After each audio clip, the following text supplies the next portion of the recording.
nicht kein Rosenkäse, nicht kein Mandeln. Der Tate ist nicht gefahren handeln. Lulineke mein Sinn, Lulineke mein Sinn. Hat verlost in Zina weg, wie die Welt hat nur an. Okay, my name is Miriam Hendler, married. My maiden name was Miriam Rubenstein. I'm born in Poland in 1925 in May 1st. Where? Right? Where in Poland? In Auschwitz. Okay. And who were your parents? My parents' name? Yeah. My father's name was Jack Rubenstein. My mother was Rose Rubenstein. So he was Janko Rubenstein? They were very young. They were 34 years old. 34. Daddy was 34, Mama was 34. Just a half a year different. But in Poland, they didn't call him Jack, right? They called him Janko. Janko. And Grandma, what did they call him? Rachel. Rachel. Rachel, right. And my mother had a little child, and a little sister was born in 1938. Was an adorable little sister, and the German took her away. Tell us a little bit what it was like when things were normal. You were born in 1925. Yes, I had a wonderful life. My mother and father were in business. We had a beautiful home. What kind of business? Beautiful butcher business. Butchership. Yeah, wholesale. And my father was in all kind of businesses to make a very beautiful living. And we had a gorgeous home. Fixed up in 1938 when the German came in and they saw that house. They said, oh, they said that's not for soldiers, that's for offizieren. So they brought in officers to the home? For the officers, yes. And we had a little doggy, and they took it away. And we were very sick, all three sisters. With three sisters, we were very sick for a month. We didn't eat to miss that doggy. The minute they came in. And home, my father gave us everything. And the whole family was very close. How many sisters were there altogether? 4 sisters. With the little girl, she was 2 years old. Gorgeous little girl. And this was in 1921, when I finished school, 7 classes. I was 14 years old, and the German came in September. This is the first time you saw Germans? Yes. September 1939? Yes. You came from school? Yeah. And Finished school, we had finished school. I born in July, we finished school. We couldn't go to school anymore. They wouldn't let us because Jewish people, they're not allowed to go to schools. So... Before the Germans came, did you hear that they were coming? Was there... Oh, we heard that this guy went to Czechoslovakia, he went to Austria, but nobody expected that he's going to go further. But he did. He started with the planes, you know, bombs, and we walked in. And I heard as a girl that everything was espionage, and the Polish officers got killed, and these Polish soldiers, everything was upside down. That I remember my grandpa told us. And later on they came in, and it was in September, and it was before the holidays. It was 1939. And they burned right away the temple. They came into the town? First thing they burned down was the cemetery. Right, the temple.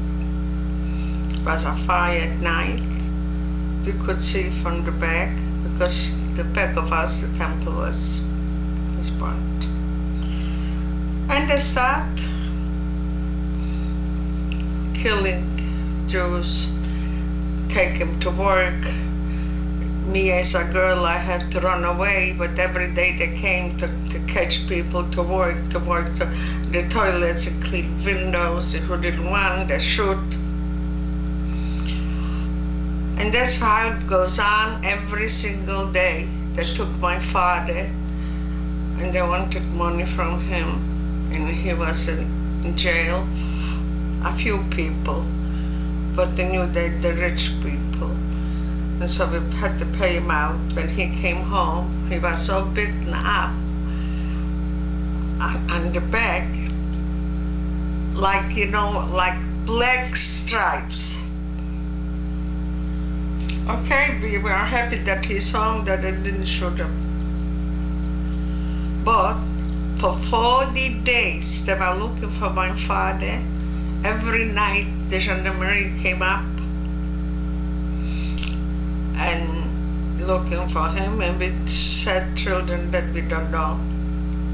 So they went over to their maid, and they said to their maid, I'm going to shoot you, but you won't tell where your boss is. She said, I don't know.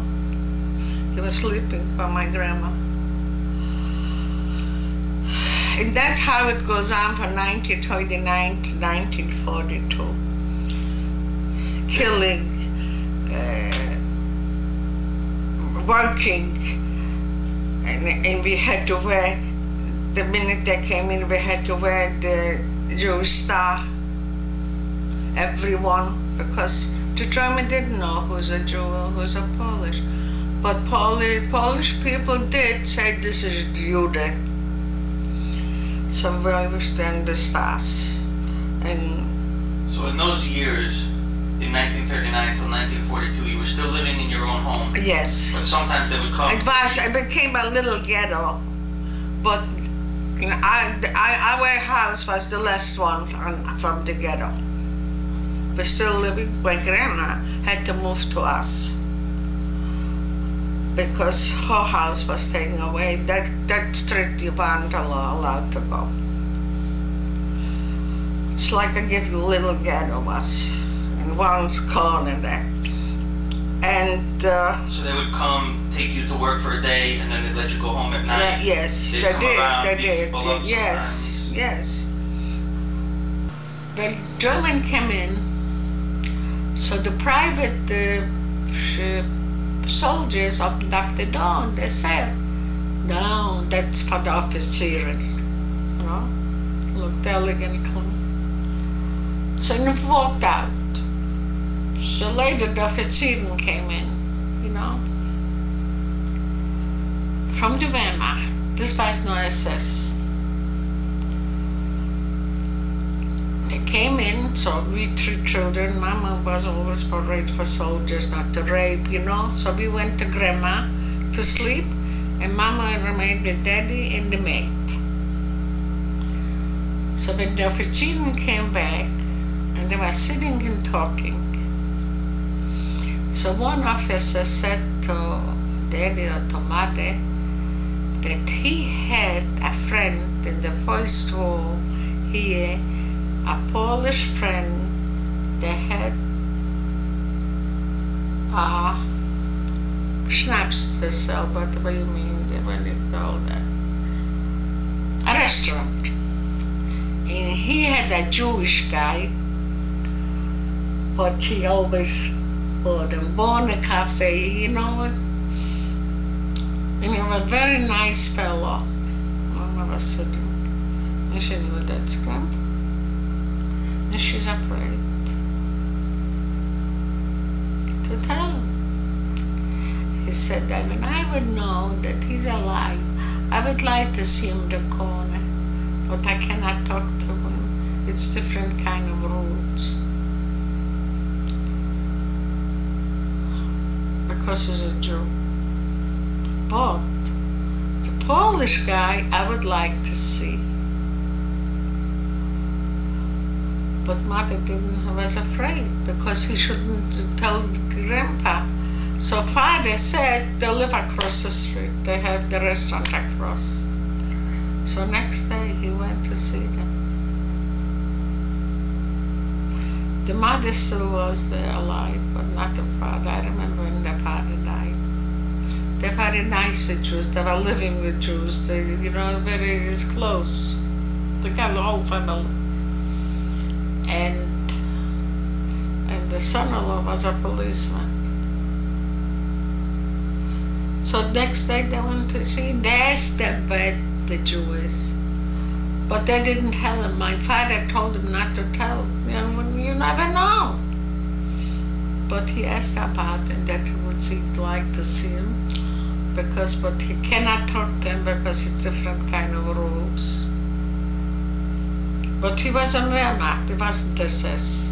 But you see how they believe in that Hitler.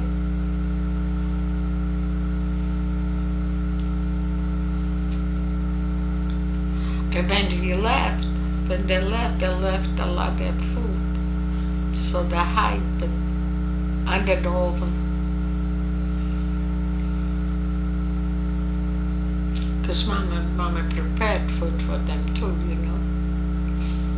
And next day they went to see and they went for them. So that first group of officers, yes. They ate, they talked, they didn't hurt anybody? No, because SS hurt. Wehrmacht is not hurt. Wehrmacht know to fight and to get over it. No Wehrmacht hurt somebody. The Wehrmacht, it wasn't so. The SS brought up from kids. He talked to them every single day. Don't you see sometimes the kids go, Heil Hitler? They were young kids. Later on they became Sturmführers. Did any of the Jews have guns to fight back? Some Jews were in the bushes, whatever they call in the resistance. In the forest. But you know what? And they had guns. And they called themselves,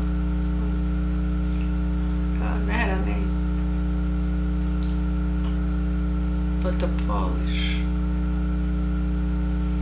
gave them out. Told them where they were?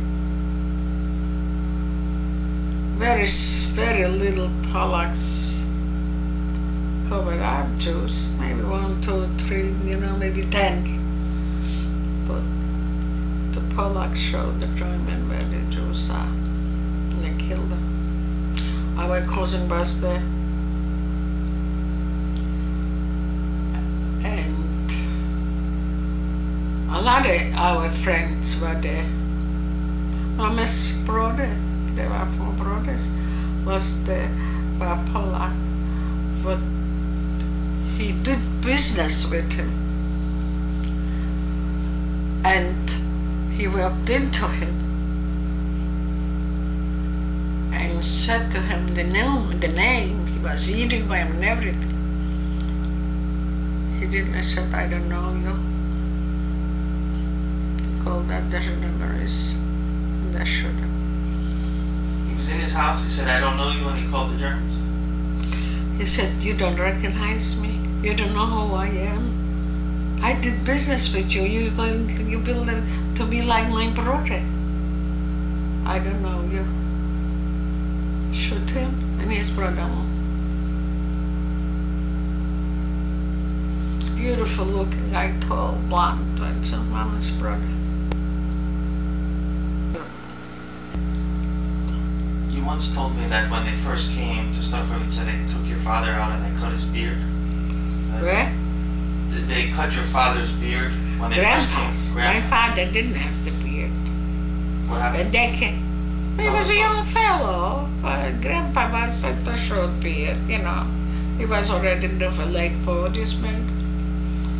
And he believed in the beard, 50. So they cut my grandpa's beard. I never saw a man crying like that my grandpa cried. He cried cried so. I don't know what he was thinking. He was thinking that such bandits could go over there and cut his beard, but he's always combed it beautifully and believed in it. He cried like a baby, was hysterical.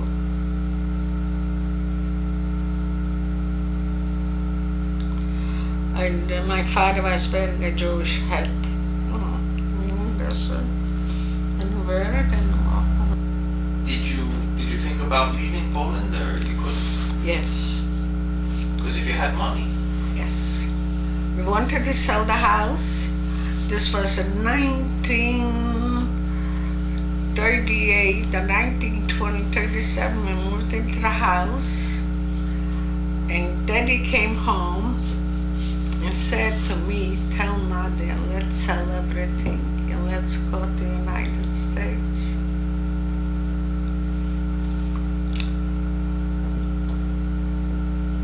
They held me for a very smart child, you know, so he came over to me, and I went over to Ma.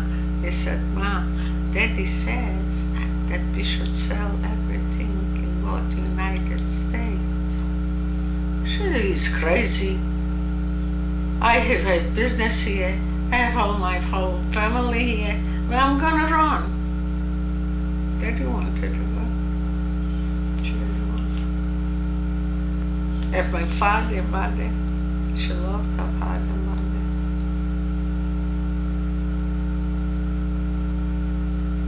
Then I'm gonna run. It's crazy. So by himself he wouldn't go.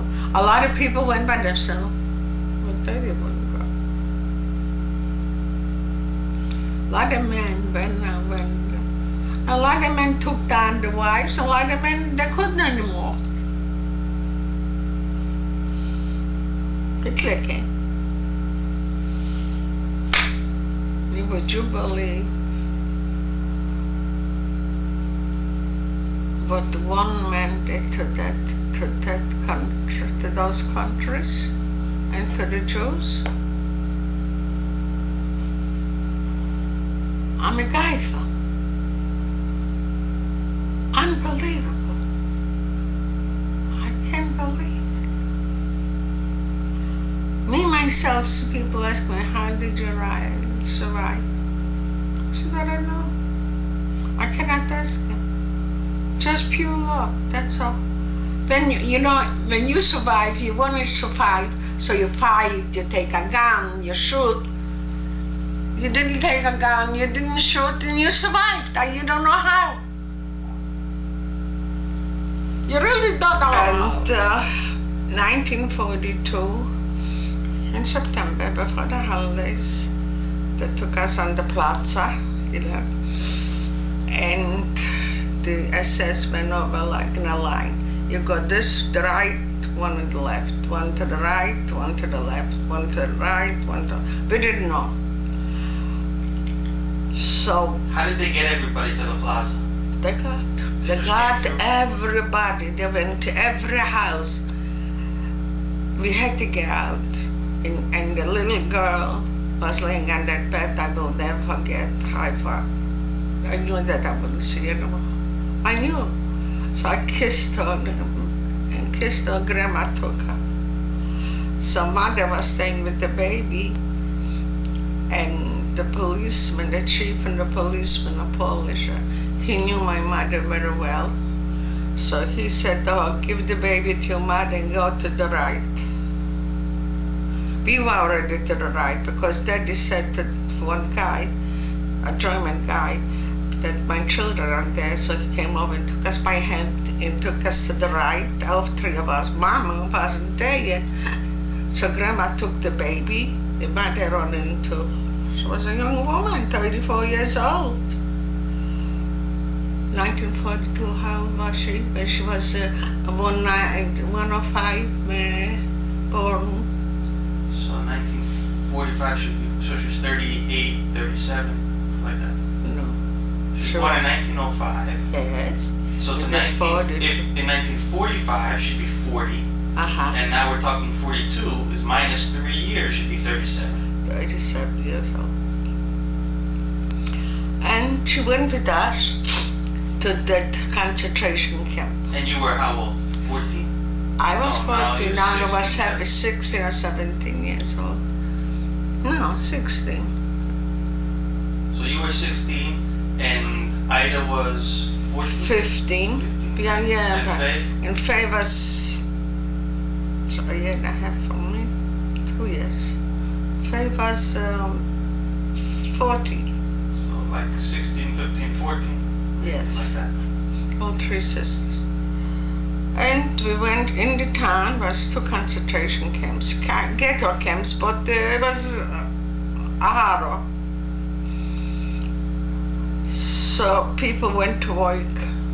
So in Starachowice they made 2 camps? Yes. Starachowice 2 camps. And right away you were separated from your grandmother and the baby? Everybody. So, matter of fact, I was working in a factory. The factory was across the station, and we saw all the people in that train. You didn't recognize who was who, but they looked out and we saw them and they saw us. That's all it was the last time we saw them. And we were working hard. I was working in a factory that I made the frames for them from ammunition, like guns, for bombs? You know, for the big one, what the one? A cannon? Yeah, this was baked. We made it from clay, and this was baked in an oven. We worked very hard because it was very heavy. You know, the clay was very heavy. You had to make it and to stay by that oven to take it out.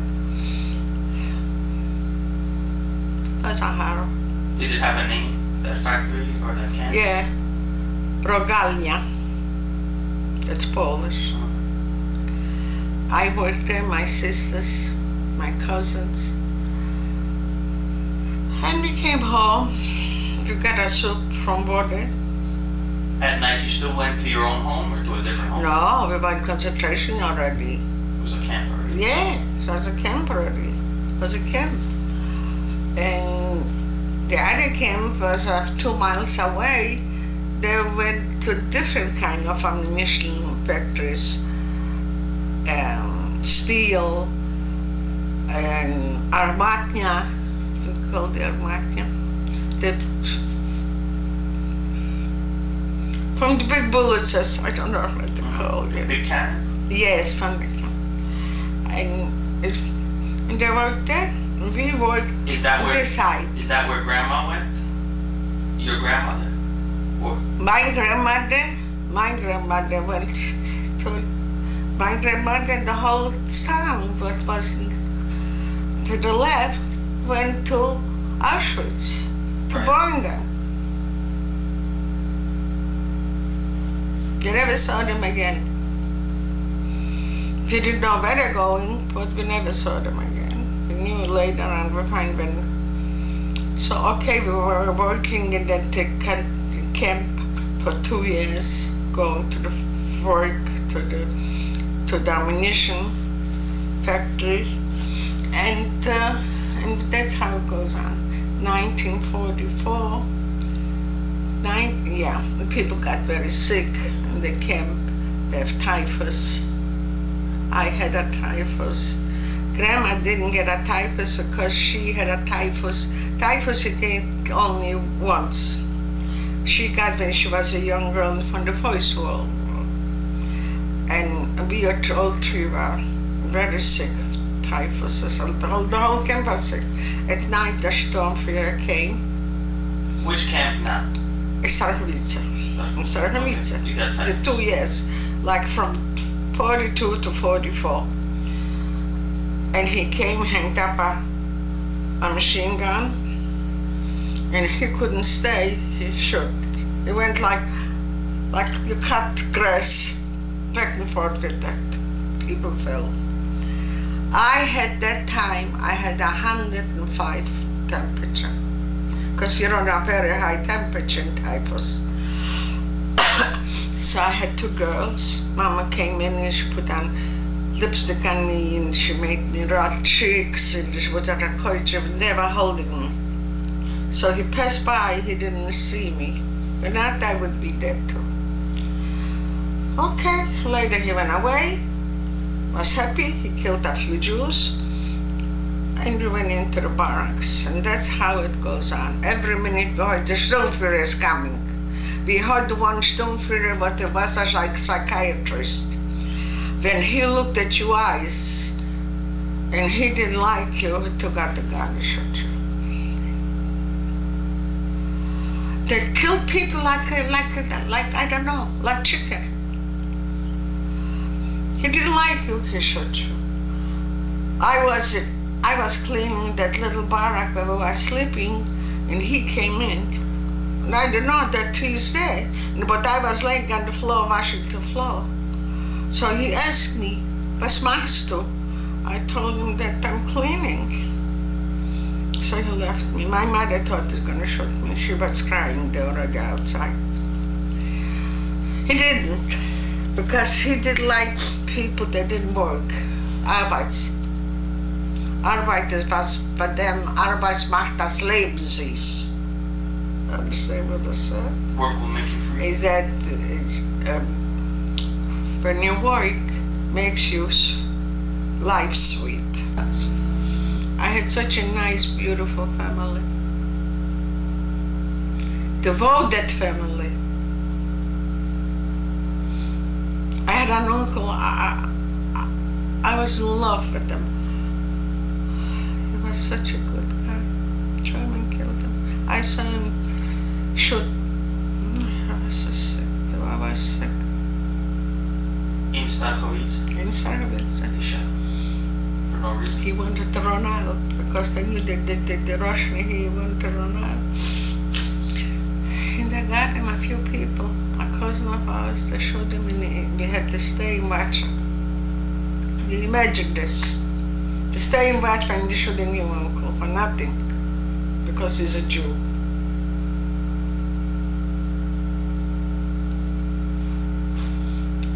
And you know what? Before he left, he came to me. He said, "I want to take you with me. Let's get out from here." I was 17 years old, because he was crazy about me.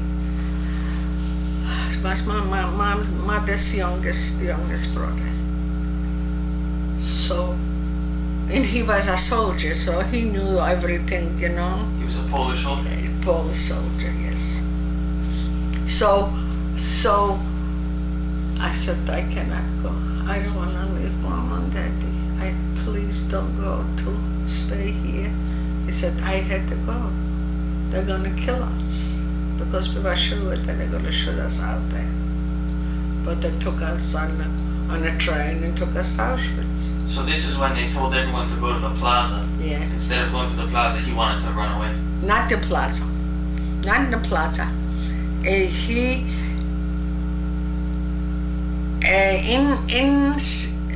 In the Auschwitz camp, he was there, and he wanted to run away from the camp. And he killed all those. They were shooting. They were throwing, what do you call those? Hand grenades. It explodes? Yes. A grenade. Grenade. Killed a lot of people. And killed him too, the grenade. Not the grenade didn't kill him because he was alive, but he was injured. So he shot him, he shot that. So he suffered plenty. He was injured from the grenade. Yeah, go tell those stories. But we went through, my God. I could remember the stories. Every minute I remind myself. Unbelievable, unbelievable. And in camp, I went down with a soldier because we needed a needle for mother's brother's son. He was very sick. He was laying in ambulance there, they called. So I went down with that soldier. Not a soldier, was Ukrainian. Far away, I saw, what time I was, maybe 15 years old. Because I didn't look Jewish, I went with, so forgot the medication, but from far away I saw the sister. He was they call him the nasal, he was the voice. He was a bandit. So when I saw him, I thought, that's it. But I don't know what had happened that he disappeared. But when I came in, back, I couldn't feel my heart. I got a nervous heart. Doctor gave me some medication. I started to yell to Mama, my heart, my heart, my heart. I couldn't breathe. I got scared. That was in Starkovitz? Yeah, in Starkovitz. So you already knew which SS were bad, which weren't so bad? Oh sure, this was he was the voice. He was the voice. He could kill you in a minute. He could kill you in a minute. He took money because they couldn't find Daddy. They were looking for Daddy. So he took Mother to jail with Faye. And Faye was a young kid. And I run every day to the Jewish people, what they, the Gemeinde, whatever they call. The Jewish Council? Yeah. Not council, no council. This was Jewish, but they were working with the German, they could buy them off, And every day they don't want to tell me what they're doing to Mama. So that Halaria, he stood with Mama and said, you're going to tell me where your husband is. So Mother said, I don't live with my husband. My husband wanted to divorce me. He is somebody else, but I don't know who. So the policeman, he was over the police, what you call them, the commander. He went through like dear mother. He said, it's true that you have a little baby, huh? So the German said, a baby, a little baby. Okay, go home. Because of the little baby, So he passed by, he just threw in, Mrs. Rubenstein, it's true that you have a little baby home? She said, yes. Later on, they brought in a big dog to Faye, and they said to Faye, he's going to bite you when you wouldn't tell me where your father is. She said, I don't know where my father is. She said, he doesn't live with my mother for months. He ran away from us. We don't know where he is. So he let her go. This was a ghetto. So we stayed in the ghetto, but the point of the ghetto was you couldn't put a foot on the Strasse. So every day waiting, her mom is coming with Faye. One Thursday, was standing me, my sister, and our maid. I was standing watching the letter to home or didn't let her home. And we saw them from far away. I remember that it was so far away, it wasn't so far, that I didn't recognize Mother, not Faye, I didn't recognize. But my maid said, there's the mama with Faye.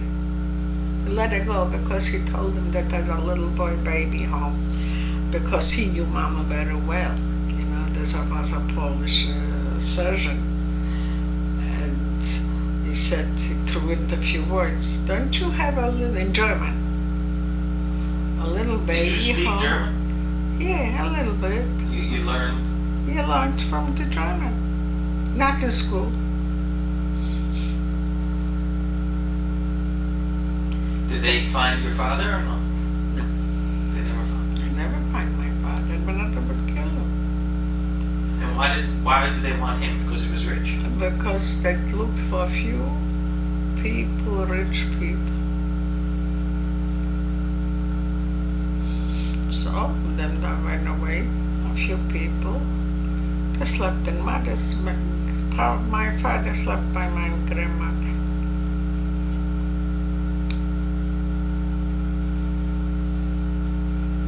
Every night, we woke up and said, oh my God, they're here again. Every night they came in, 12 o'clock at night, looking for my father.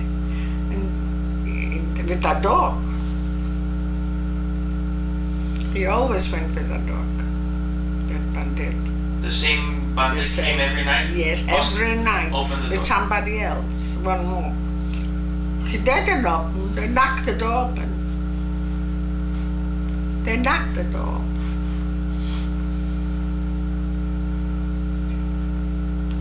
They didn't find because the time was already before the Auschwitz. Before we went to Plaza and took everyone to go to camps, wherever. One to camps, one to the chamber. Had so many cousins, such little beautiful cousins. Because we were always together, you know.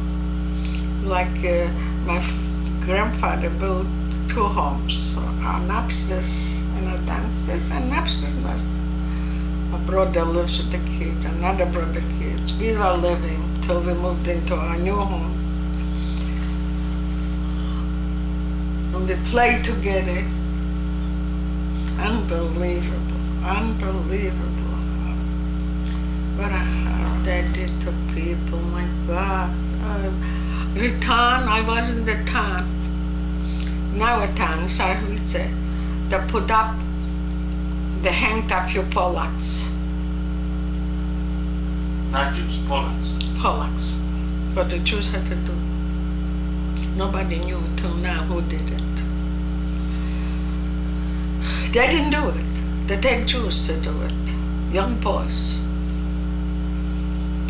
So when it was on Saturday, and I was walking, and I saw in the corner that those, what do you call? You call when you hang people? Gallows. Huh? Gallows? Gallows, whatever. I went back. I was hysterical. Came home, hysterical. Sunday morning, everybody had to go out. The whole town. Polish or Jews, everybody should be in the plaza, you know? I didn't go.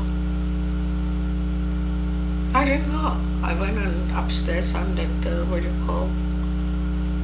Attic. Avoided me, I avoided. Attic. Huh? The attic? The attic. I covered myself.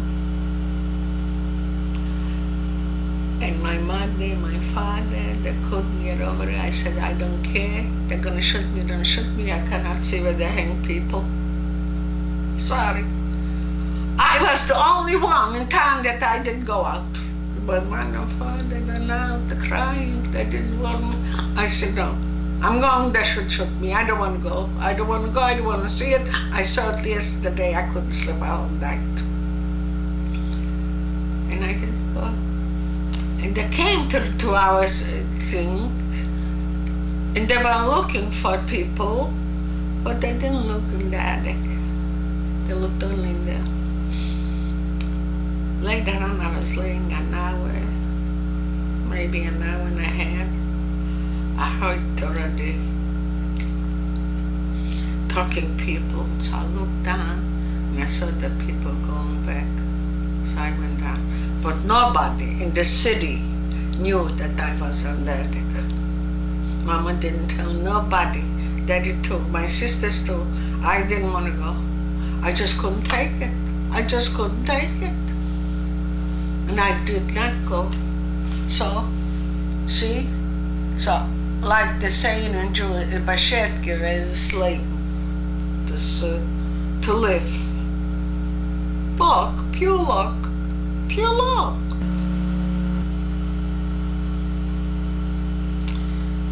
we always were running, fighting with yourself. Somebody came to pick up kids, that means girls to clean. We run. You wanted to be picked or you don't want to be picked? I didn't want it. Because you didn't know you're gonna come home. Because I wouldn't do good, they would shoot me. Who knows? I would do good. I did once. I washed the toilets for them. Son of a bitches. 15 years old.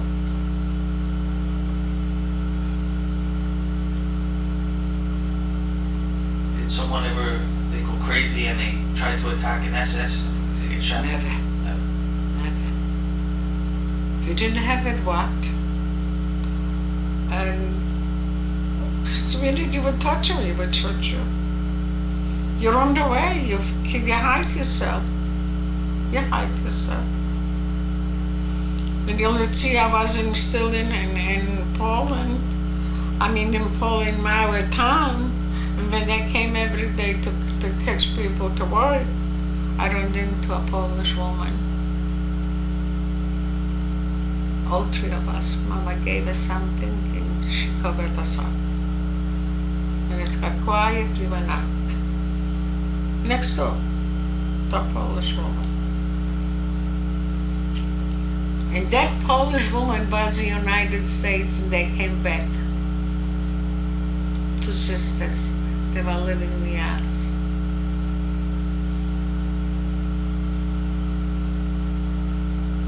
They came back to Poland.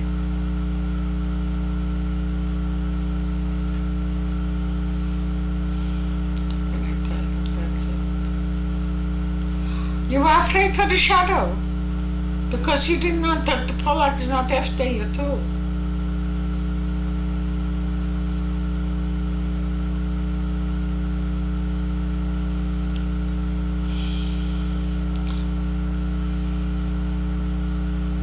How many Jews were in your town before the war? Yes. 600 families. 600 families. And after the war, not a single one went back? Huh? Did any Jews go back after the war or no? And they go back, they killed them. But nobody's there. They're afraid.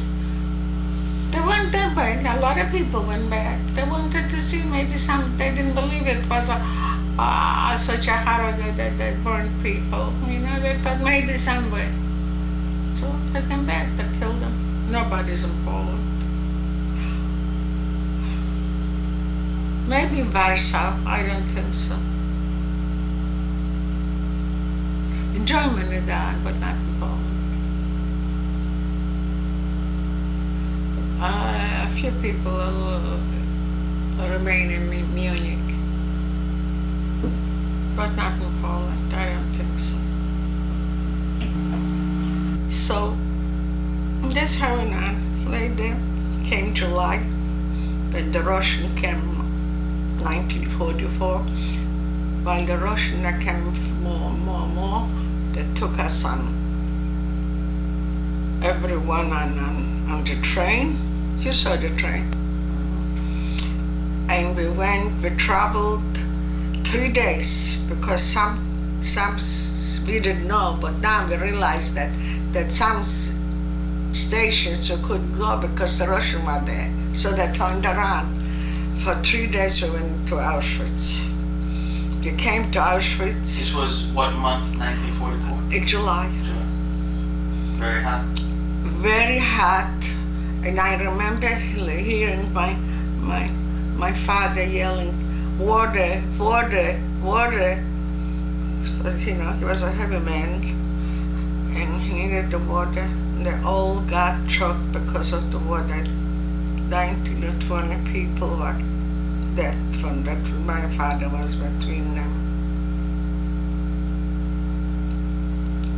When you were in the when you were in the camp in Starkowice before they took you to Auschwitz, did you see your father? Or we were together. You were with your father and your mother? Yes, we were together. My father and mother were together. Cost my father money to be there. He bribed some money. Yes, lost money to be there. He paid for us to. There was a barracks with other people, or just with your family in that camp? In my family, my father and mother had what you call a separate, not a room. He paid for it. And we were in the barracks, the kids. And how did he pay for it? There were some corrupt Nazis that you could pay to get. We paid through the organization. Was they called a union, right? I forgot. The Jewish Yes. bosses. Yes. So you The pay off Jewish- somebody and they give you a special treatment. Yeah, paid off, and they paid off the German too. Because German, they liked the Bonner Cafe. When they had the cafe, they didn't need nothing. But that always was, you know. When they had the coffee. Yeah, Bonner Cafe. They bought for the Bonner Cafe, they bought gold pieces, I remember the saying. Whatever they could, they do, but what they didn't could, okay. So they were killing Jews with the money. We came to Auschwitz. A Polish woman. She was a president of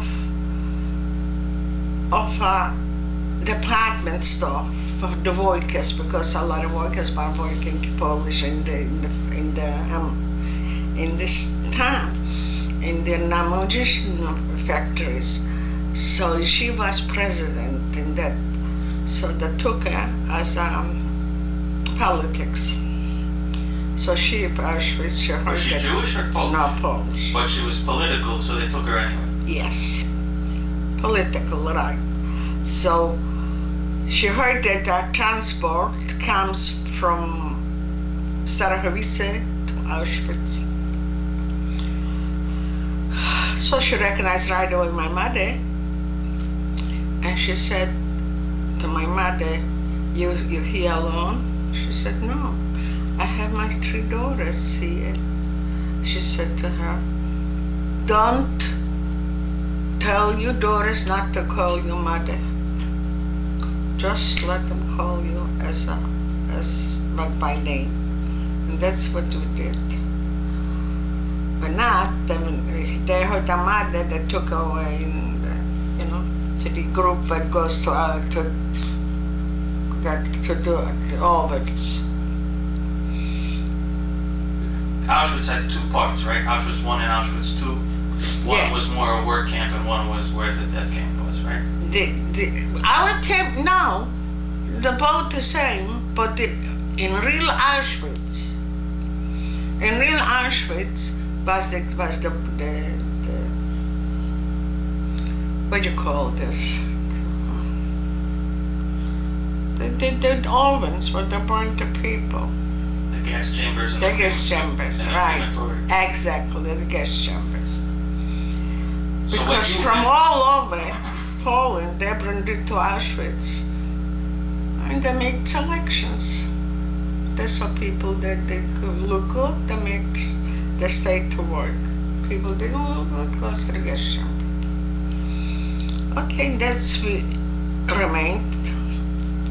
And I had an aunt with 2 cousins. And she remained too, with the 2 sisters, with the 2 daughters, with us together. So in the summer of 1944, you got to Auschwitz. Your father didn't survive the train trip. No, because he got that done on the train.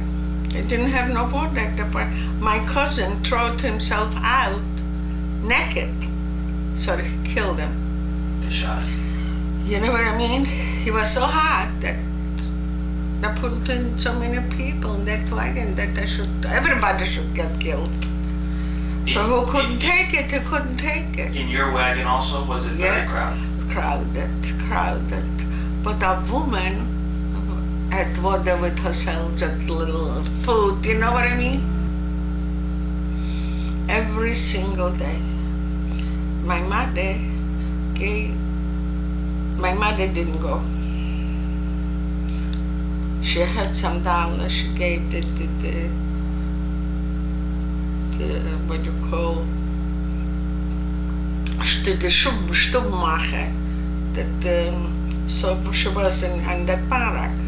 She was the, she would control the barrack.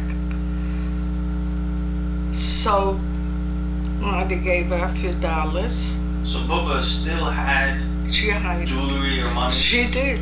Where did she keep it? She hid it. She hid it in herself. We didn't, but yes, I had my mother put in I had a black coat. It was a big buttons, tremendous.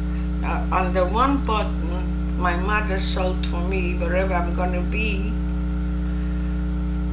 a $20. Not piece. dollars, Polish money. No, American. American dollars? Yeah. And she had the American dollars too, you could buy on the black market. So I saw that the German called whoever has money, whoever has gold, to put in one didn't put in, they fined by him, they shot him right away. So I took that button, ripped off, and throw it away to where they collect.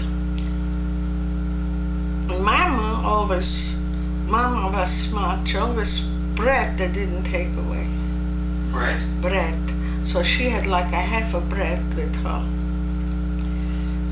So she scooped up the bread and she put it that time the dollars and the rings she had, whatever she had there. When we came to Auschwitz, so for $5, my mother bought a bread and marmalade and sugar. So whatever she had till So when you got to Auschwitz, you were able to buy food from people? What? When you got to Auschwitz, she was able to buy food? Yes. From people that worked in the kitchen. They would steal it and then sell it? Yes. When did you get your number? When you went to Auschwitz or to Bergen? Auschwitz. From Auschwitz. Yes. Auschwitz that took us from the wagons, from this what you call from the train.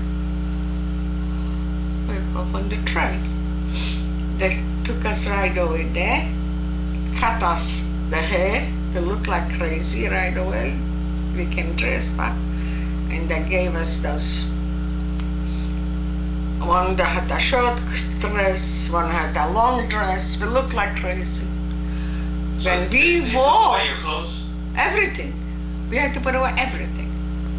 When we walked and we saw people standing with those stripes, so we thought it's crazy people.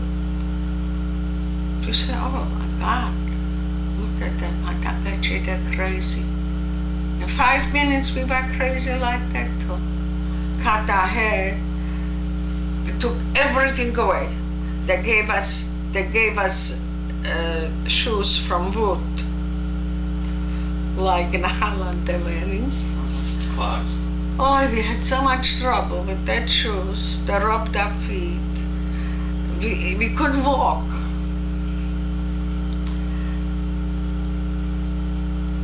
And then they gave you the number? We always, they give you the number right away. Before they went in to cut the hair and they gave us the showers. They gave us showers. And they dressed us. That's what we went in right away. They gave us the number. How did they do the number? With a needle? With a needle, yes. The needle. Because we were never called by name. We always called by numbers.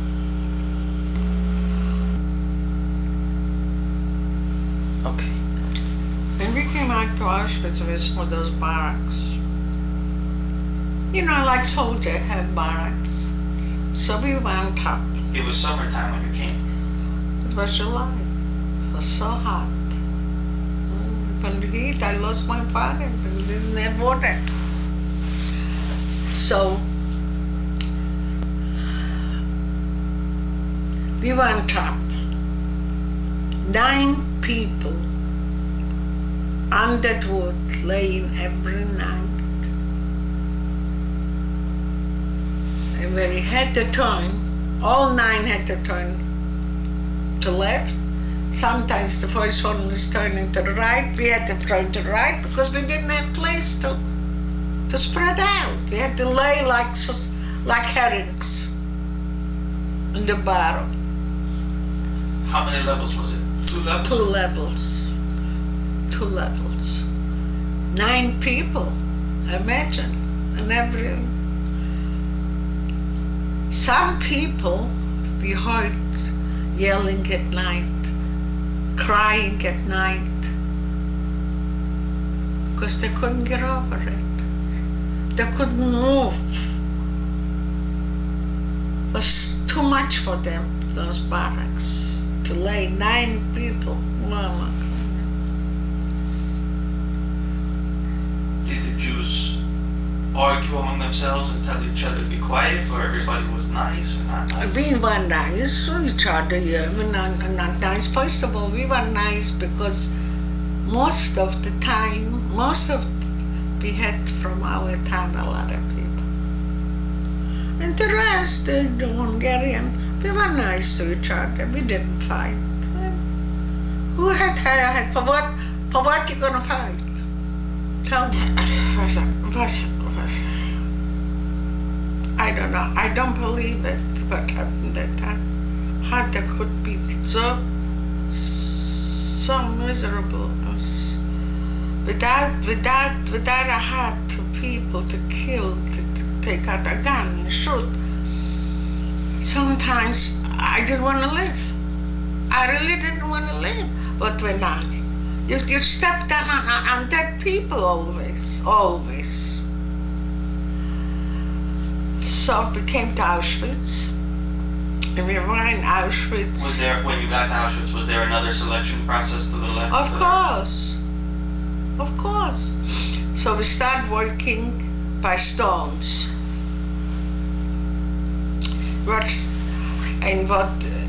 With wagons, like a train that they pulled those as young kids.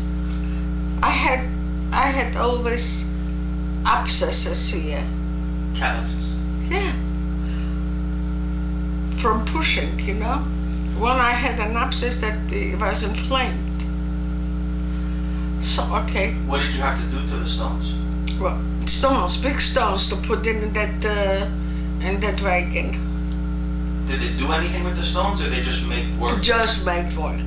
I don't know, they didn't do nothing. Just took us to Mate. And they stood with dogs, big dogs. That says, and who didn't stop for a second, or they killed him, or the dog fell on him. Go get her, that's all. When you got to Auschwitz, did you already know about Auschwitz? Had you heard of it? Did you know what it was? No, we didn't.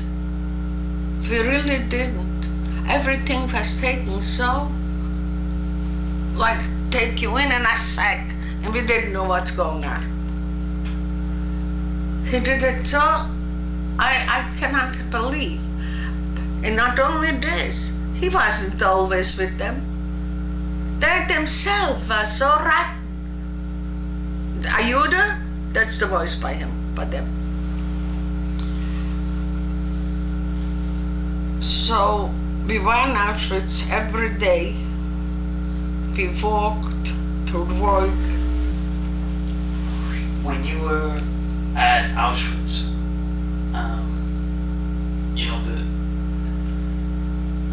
when they would kill people, they would put them in the ovens, right? Yes. Could you smell that? We didn't smell, but we saw the smoke. The smoke. But did you know what it was, or nobody knew? That time we knew already. Of course we knew. Of course. We knew already. Once they grabbed us for blood in Auschwitz. Me and my cousin. They were taking blood from you? Sure. To do what? They needed blood. For the soldiers? For the soldiers. So we made a line. I jumped out through the window, but they catched me. Mama didn't. They didn't catch Mama. They didn't catch Ida, not Faye. Me, they catched. And my cousin. You all jumped out and they caught you? Yes. Because you didn't want to go to get I didn't want to go, but you're German. You can go. You don't put away. You can go away. They don't look for you. They have to have you right away. Because it's too much trouble to go. Yes. So I was the last one. So they catch me thrown to the window. And then my cousin too, my first cousin, because she lives in Toronto. And look at this. All right. But I have to tell myself, I got so smart that I said to the cousin, let's stay the last one. Maybe they wouldn't need, maybe they need so much and so much. She said, you know what, it's a good idea. So they pushed us back to the last one. Then your mind had to work there. So 5 people remained, 3 before us. Came over the Sturmführer and asked all of us, came over to me and said, you want to give blood? I said, when you need, you can take. Got lows, I should go away. My cousin, They didn't need anything. I didn't get it. Those kids were so sick after that blood gave them. They didn't have blood to give, believe me. They were so weak. True. I wasn't so weak. My cousin told me, well, I still look good. Just because you were strong going in? Yes, we still had food and everything, So, it's funny, he said, first they gave him blood. I said, when she down, let me see. And I stuck out the hand. He said, Rose, I should go. He told to all 5 of us. He didn't need it no more.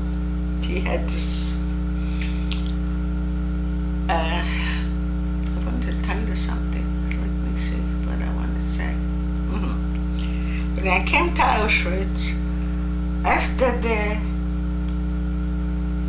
to avoid such a walk, so we went into the sauna. When you say the sauna, what do you mean? A sauna means when you wash yourself. It was a big shower. Yeah, big shower. Showers. But for Jews or for the SS, who used the sauna? The sauna was for us. They called the sauna. A sauna, a spa. So you would go in. This was the spa. Was to wash yourself by the sinks, but they called the sauna. So I went in once after I came home, and I went to wash myself, the hand and to wash around to go to sleep. A girl came over, a Czech from Czechoslovakia, and she said, when did you came here? I said, we came here the last month. She said, what do you mean you came here? I said, because I have a mother and 2 sisters. You have a mother? I said, yes.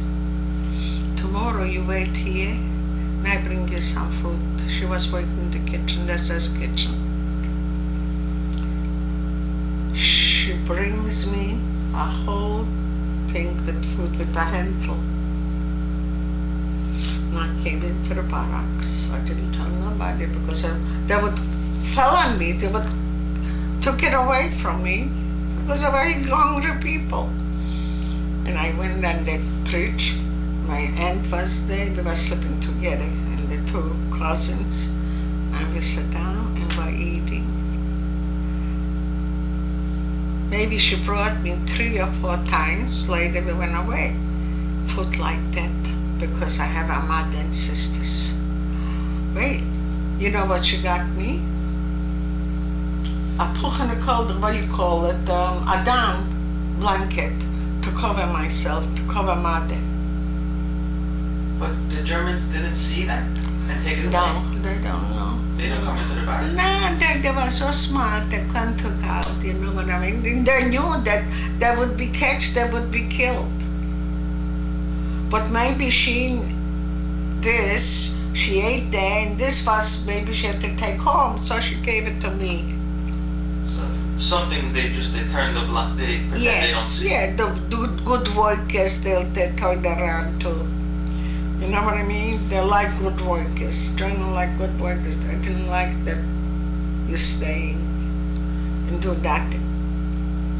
And she got it a few times because very short before we left the Bergen Belsen. And I said that when I would know who this is, I would, till now, will thank her. But I didn't remember her name, and I didn't remember her face. It was a young girl, Czechoslovakian. You have a mother? Every time I had to go this time, and she comes home to the sun, and she gave me that pot with food. It was delicious. Potatoes, a lot of string beans, good food. We had water there. The minute I have a mother, and not only this, when we were working in the morning, was a rain, was an empty house, a Jewish house up in Auschwitz, past Auschwitz. And so we went into that house. While we went into the house, a few soldiers came in. But this wasn't SS, for private soldiers. I think maybe it was Jewish, who knows. So they knew how you say private, they were Germans, but German, like the Wehrmacht. Private soldiers, plain soldiers. So we're sitting and talking, and I told him that I have a mother here and my sisters. He looked at me. He went out and brought me in 3 pairs and a nice piece of bread for mother. But I think it was Jewish. German didn't have a heart to do that. Hitler taught them so much, he don't brainwash them, that the Jews are like they're not people. They're communists, they're killing people. He killed us. This was in Auschwitz and Yom Kippur. So after October we went to Bergen Belsen. No, first Yom Kippur was the first because we came in July. So we went, and I don't know, we didn't eat, nobody. They brought the food. Grass. Yeah, they cut grass. That time we didn't have pit stones. We went to water and we cut the grass. What I did with the grass, I don't know. I didn't know what a whole day. So we didn't eat. We made up that it's Yom Kippur, we're gonna fast. Maybe it's gonna help us. Maybe God will help us. So we didn't eat. So he found out that assessment that it's Yom Kippur and we have to fast. So I remember he was running like crazy and yelling, I gave us a fasting, I'm gonna give us a fasting, I'm gonna be... He found a place what was white little stones when you put in the garden, very pointy. You had to knee in that maybe for 2 hours. On your knees. On the knees. Okay. Should I tell you that I saw my sister, she had knees so thin that I thought I'm gonna die, that she's kneeing and she has no meat on herself. She has holes she had. I didn't, I just had little hole, but she had hole.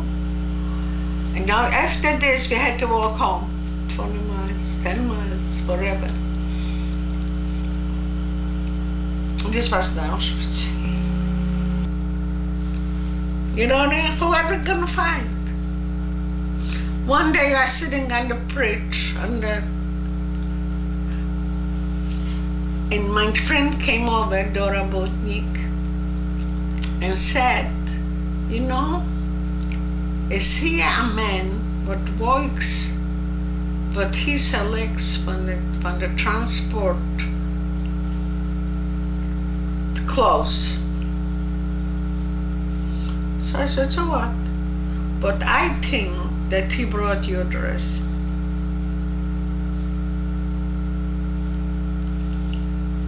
He had a daughter and a wife in that barrack.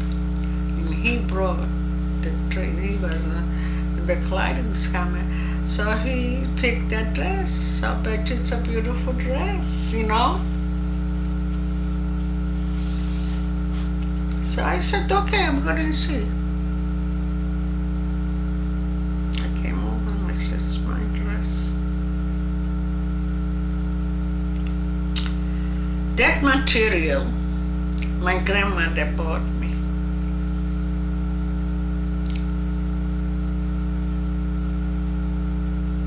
And I was oldest, so like for the holidays, she bought me the material to make a dress. And I made a dress. I made a dress, and I went over to Mama and said, Ma, you know what? Grandma always said, take that material, make yourself a dress, wherever you're going to be happy with that dress. That's what you told. So my mother, like I told you, she had some money. So she went over to that lady and said, listen, we are here. We don't know if we're going to live or not.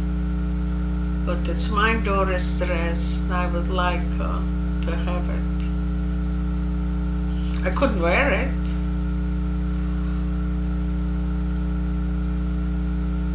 So she said, the lady, in Jewish, okay, beshet her dress, give me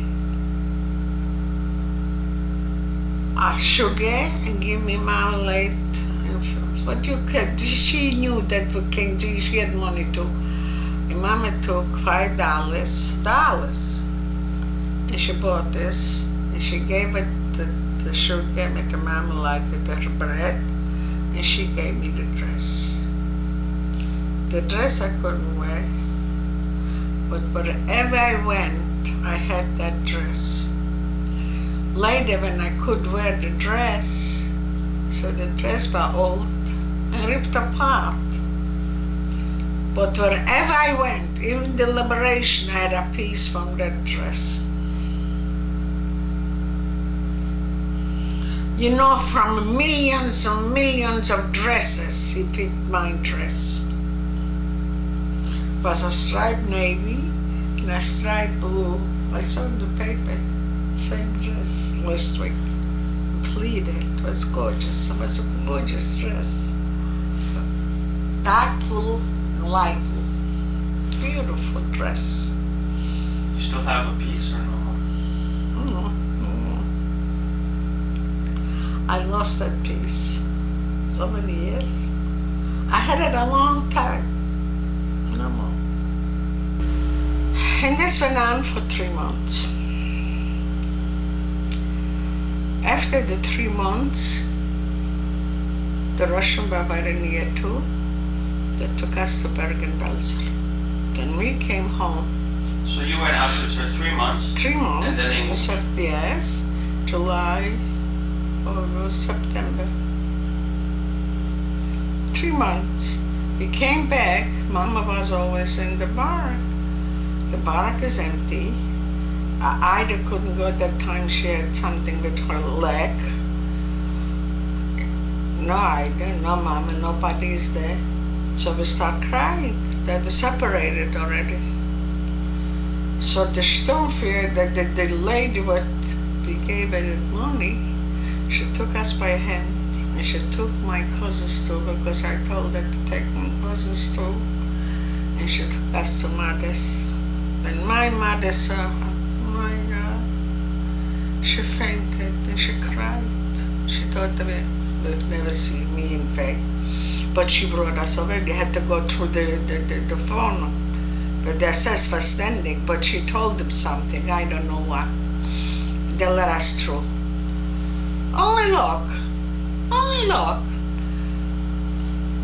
So we came in, I remember that sauna, but that, they took showers. And Mother was there. She was so hysterical when she saw us.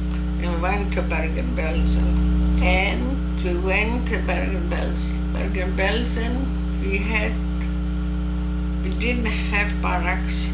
We had from, what do you call this? Charlatan, from made up, like you go camping. A tent. A tent. One night we had such a storm that we all were laying in water. While I was sleeping, somebody grabbed my finger. It was a Hungarian girl that couldn't take it. The Polish woman were more stronger in mind than the Hungarian woman. She grabbed my finger, she wanted to bite off my finger. She got crazy. She was laying in water. Me too. So I grabbed the finger out, and she said later, I'm sorry. People got crazy. We were laying in water, completely water, till the sun came out. And this wasn't summer, it was winter already. It was cold.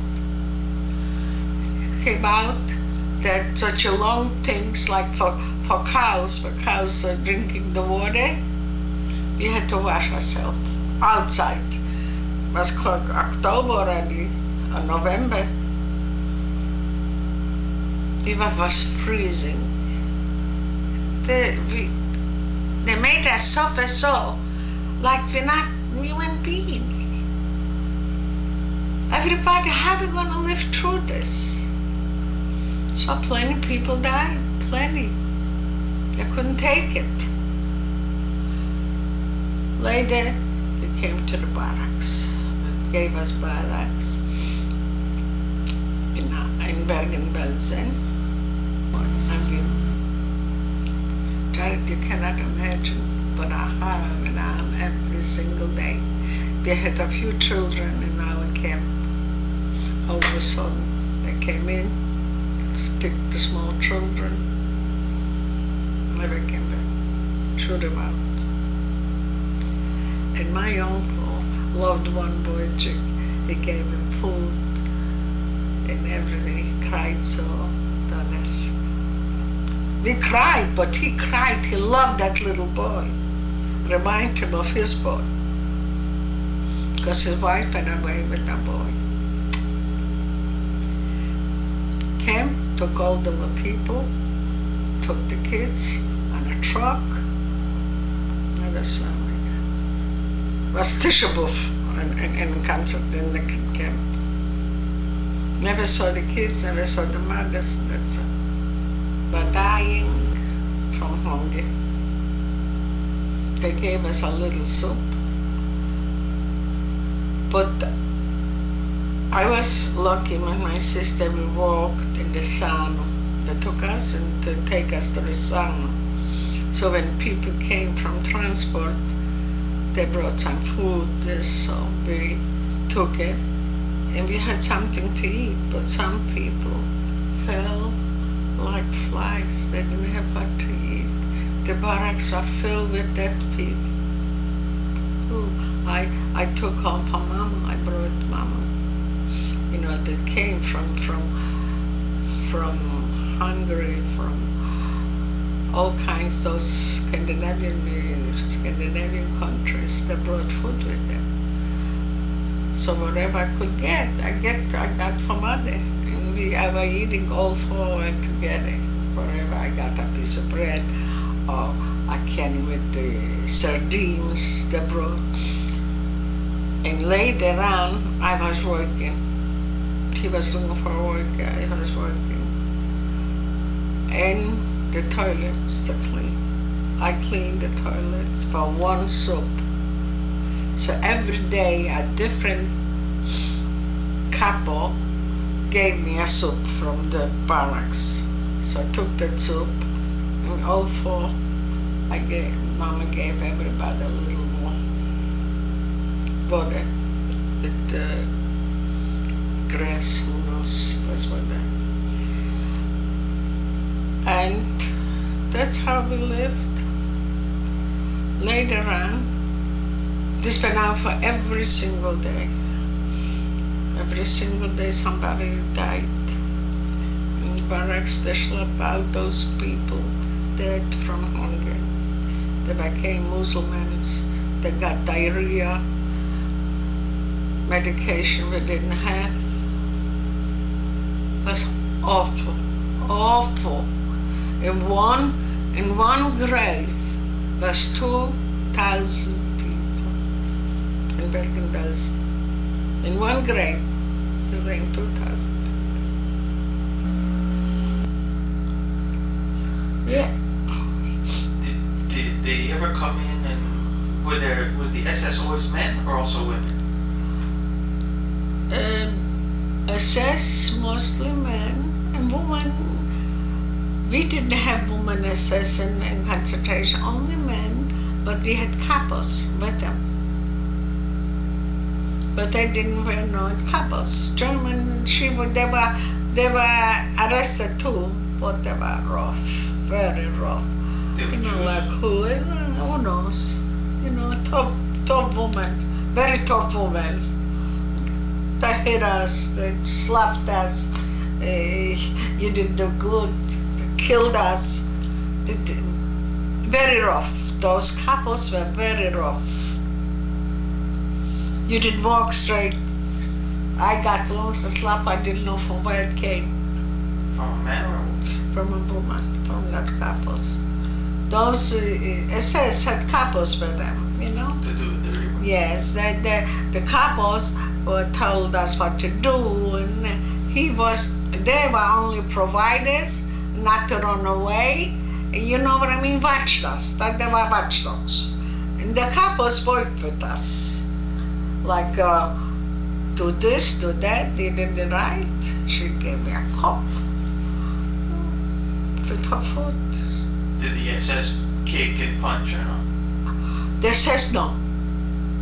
They says no because the couples watched us. We were afraid for the couples not to get hit. And for the SS, we were afraid with the dogs with us, so we were like soldiers walking straight, not to move.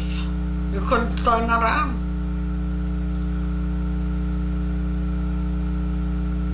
You couldn't turn around.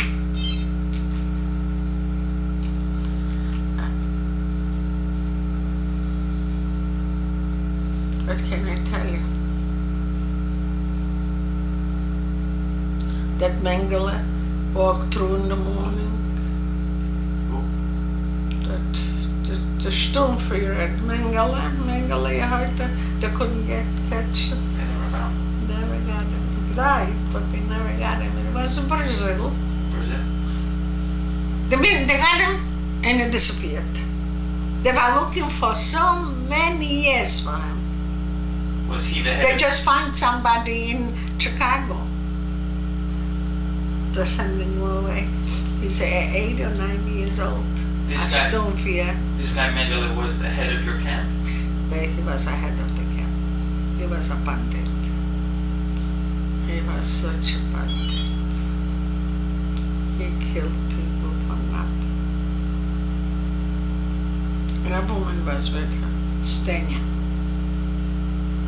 Bandit too. It was his Polish, wife? No. Polish woman, a bandit. When they passed that camp, you could hear a fly flying. Huh? Nobody moved. Nobody. When they passed already, because we were afraid maybe he did something, he comes to shoot us. When he passed up it, so we worried. To be young and to be in such a harrow. What was the best day? The day the British came? Yeah, the liberation. The best.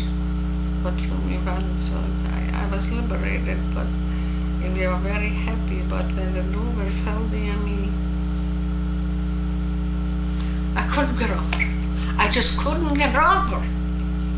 To live through such a agony in such a horror, and he killed her. But later, the British came back and we told them what happened. He took away the gun and put them on a pail. And you know those pails for Berlin, turned them over as a rim. He was sitting at that pail with chains, and we went through and threw stones on him. We thought it was going to help us. They killed him anyway. He was a Nuremberg, what do you call it? They arrested him. And the Nuremberg picture, yeah, Nuremberg. He was at Nuremberg that Yes, day? yeah. They hanged him? They hanged him.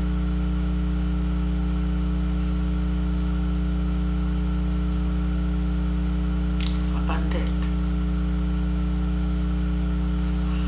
Terrible bandit. No, who wasn't a bandit? Very little, nobody.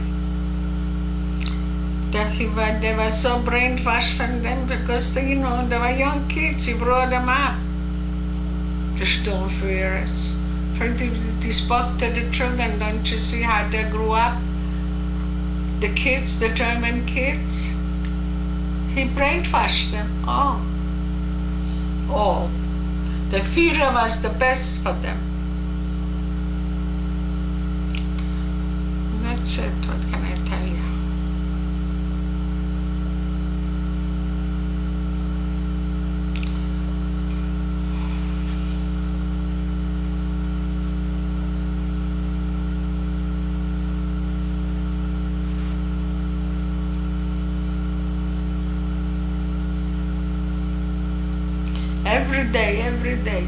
Every day we went out in camp, make an appeal. You know what an appeal is? To stay straight like soldiers. Every day somebody else came, the Sturmführer, under the Sturmführer. And everybody, the hearts went out, the horror went through straight. You walked through to look at everybody? Yes, through straight. I didn't like, he shoot. You would just walk by and shoot somebody? Yeah, they came to, you know what they said? They said that guy, what I told you, about the hang up that the machine gun, he took morphine, a narcotic. He went to Jewish, to shoot Jews, to make himself happy.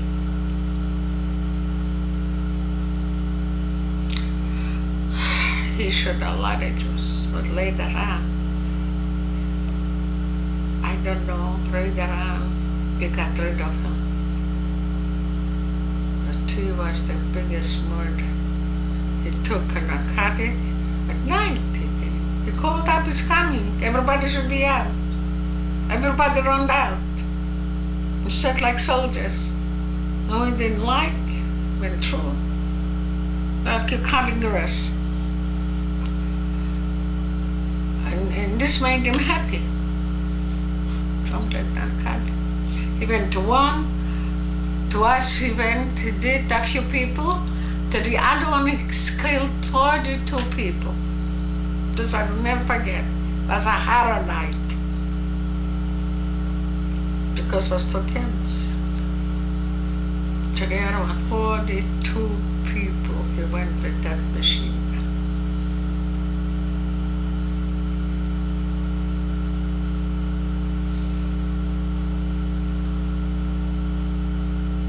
For kicks, to shoot Jews. Without no human beings. I don't know what we were. Tell you the truth. once they gave us food in Bergen Belsen, now I remember. And they didn't separate for which barrack, but you have to catch it yourself. No, hungry people, you know, they were running and catching wherever they could.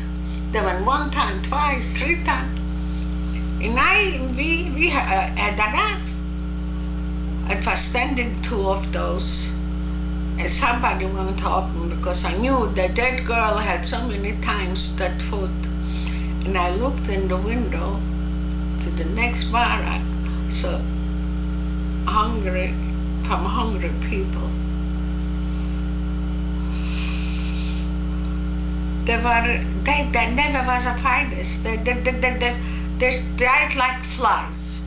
So I sat down on the 2 barrels and I said to the people, you're not getting nothing. Look at those people, they're gonna die from hunger. I'm taking these 2 barrels and you got to help me, Mama helped me, to bring it into the barrack and left it there. They should have something to eat. My mother was so proud of me. I said, Ma, be ate enough, look at them. I looked at that window, how they looked, those kids. I still remember that picture. I will never forget it. So I said, no, those pigs already had. Let them have 2 because it belongs to them too, but they never went out, they never fight. See, you had to fight for your life. They didn't care anymore. They didn't care. And this was really from Hungary. Listen, they lived a beautiful life and they had, you know, rich, hungry Jewish people that were very rich and lived a different life than in Poland. From Budapest? In Budapest. They never fight. I looked at faces, how they look out. Everybody's grieving and they don't have nothing. I said, this is it. I didn't let them. I was sitting on the thing. I said, I'm gonna put this in to them. They didn't fight with me. They didn't. Because it was from we were next door neighbors. And I gave them the food. I don't know what happened there, but I gave it to them. That's all.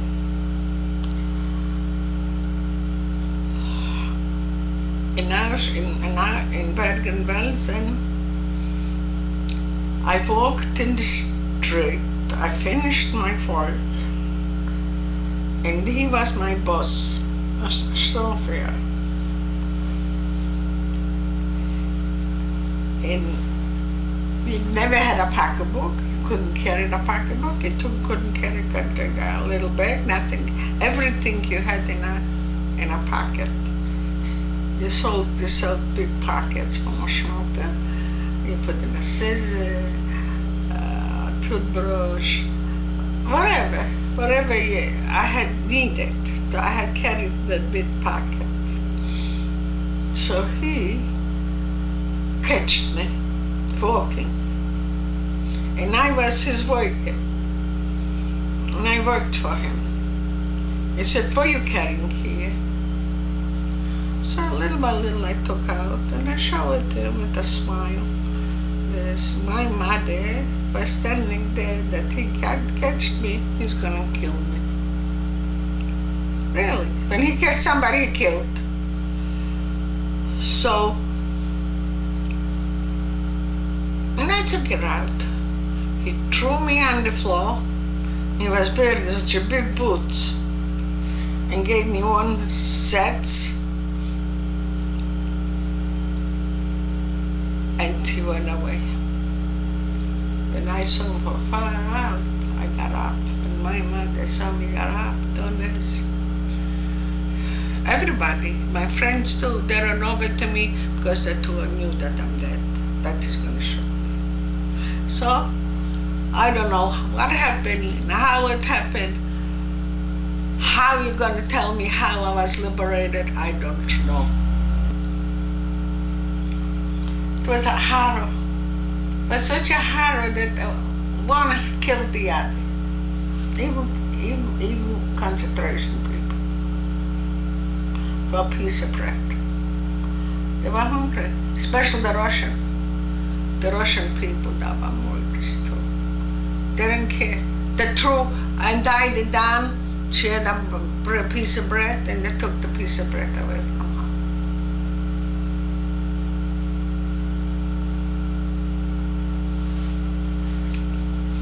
They saw she's carrying a piece of bread.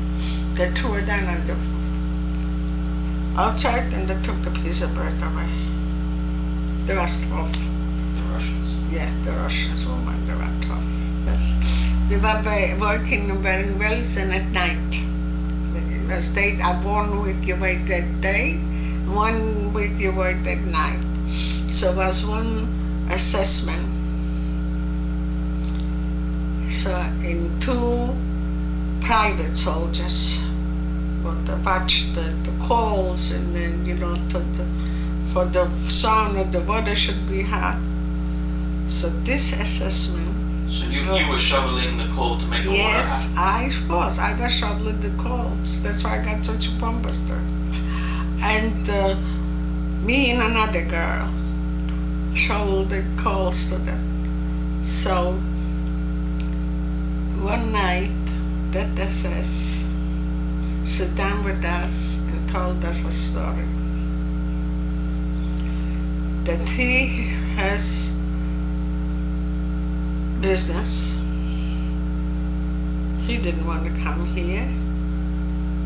They make him come here, and they make him be an SS. He didn't do nothing to us, always, but it's very good. One night, Saturday night, he took 2 girls. I went, and somebody else, I don't remember who. And he went into the SS kitchen. And he brought us delicious food. You wouldn't believe it. That spoon, when you put in that food, it was standing. Like this, we had water, you know. And we ate, and I took a pot, and I told him that I want to take this for my mother.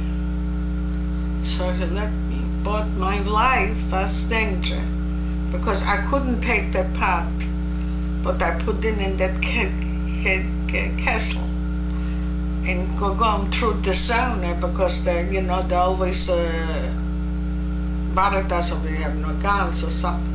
But they didn't look in. And that's how I brought it from out there. They would look in, they shoot me. But for Mom, I wanted her to do. She should have something to eat. Do you remember his name, the SS? No, when he was liberated, we told the English that he was very nice to us, and that they should do nothing to us. He was. He always brought us food from the SS kitchen. He was a businessman from Frankfurt am Main. He couldn't stand it too. When he saw when somebody he shoots or somebody, he turned around. He couldn't take it too. So you find from millions of one with a good heart. Everything Hitler ruined. Everything ruined. Broke hearts. Kids. That's how it was, my grandson. But I hope it's going to be never again. Never, never again.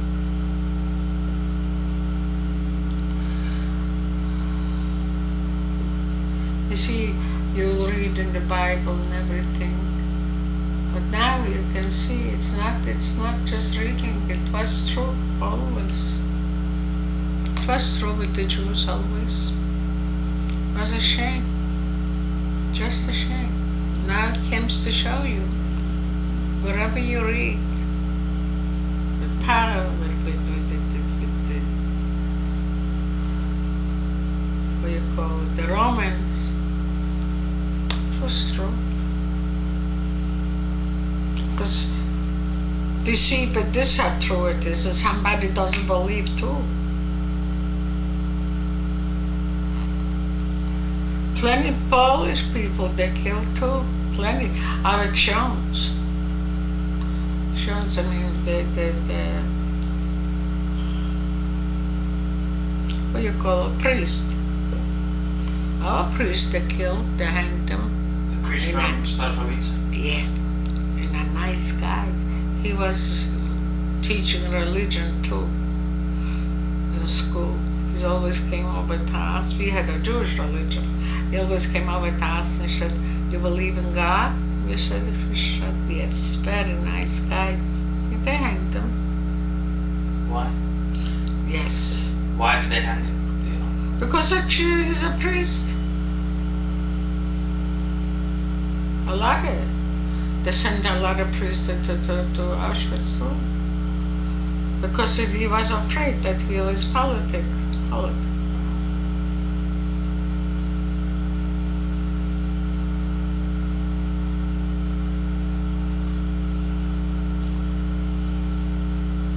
They took care of everybody. Took care of everybody.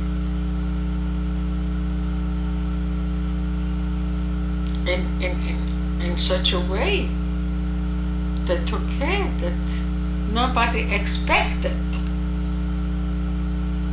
You know, nobody expected the way he took over everything. Auschwitz, built Auschwitz. We knew that he's building an Auschwitz. Everybody, everything was secret. And with those secrets, he took in everybody.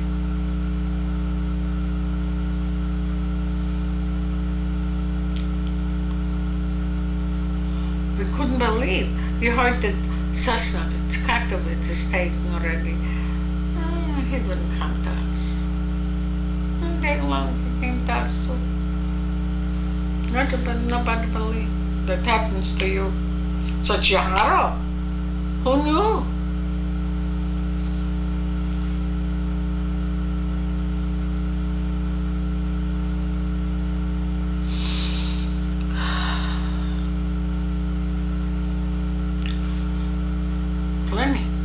Plenty concentration camps and plenty, 6 million people he killed. Would you believe this? Soldiers don't fell in a wall, so many. In a short time. In a short time. They start by 1942. In 3 years. Lately, in Auschwitz, they didn't burn anymore, like a month ago. I know why, because they didn't have people to bring in anymore. They brought in from all over, from Austria, from all over. They brought in people, transports, and who remained working, who remained burning. So what do you mean, at the end of the war, they weren't burning anymore? No. And then because the Russian came, they were afraid already, the Russian were coming near. So, you know, they didn't have to do it. Because they took out people the last minute in Auschwitz. They didn't have no trains, so they want them to take them to Belsen or wherever, to Germany, yes? They have us walking. It was a walking thing. Did you walk or some people walked? We left before. We went by train. This was in September, and December they were walking. Cold, nasty, sick, small feet, shooting people like you cannot walk. Why? No, live through, that's all. But all Auschwitz went out because they're afraid for the Russian. So they took him. They wanted to finish the Jews, not to leave them. Bastards. When they would leave and the more Jews would live. So they had to shoot them to take them.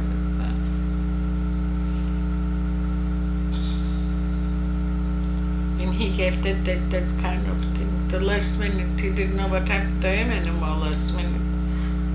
But they did on themselves too, on themselves. Not, you know, not that he was.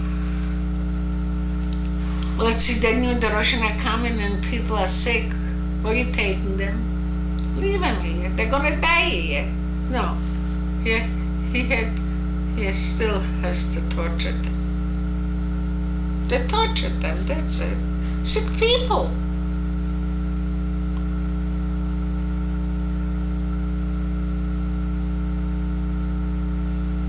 Torture went out every single day. Every single day was a torture.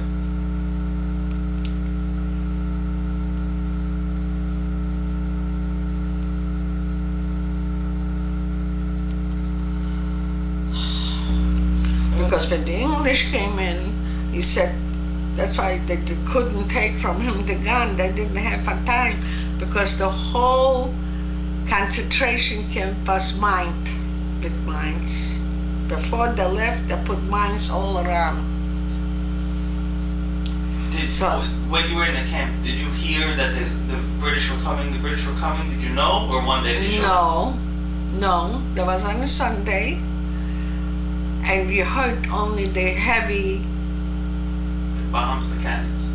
In the cannons, heavy every minute, as you know. But we didn't know who what. But we saw, we were all in the barracks, laying down and looking out through the window what had happened. So we saw that every SS is walking out. The campers are, but they were happy to walk out because they knew that in 15 minutes the mine's going to break. So one SS said to us, wait, we're coming back. Okay. The minute they left, the English came in. The English came in, they said hello, and they went away.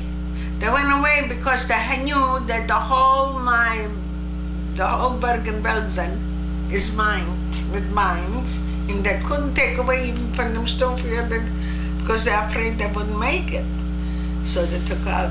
When they would come another 5 minutes, everybody would be blown up. So, because the water was poisoned, people got sick of diarrhea. They poisoned the water. On the way out, they poisoned the water? No, a week before. They poisoned the water. But Mama didn't let us drink the water. And who drank the water, people didn't know. They died from diarrhea, from all kind of sickness. And they didn't give us food too. The last, I don't know how we lived through. I really don't know. The English came in, we didn't know. We really didn't know. The English came in, so they made an ambulance, and sick people went in, and I was, because one lady knew me because I saw from our town, so she took young girls that we should help out in the ambulance for the sick people, take the temperature, give them the food. And that's what I did. You know? And what you call when you go by your own will, like this. People going to hospitals to help.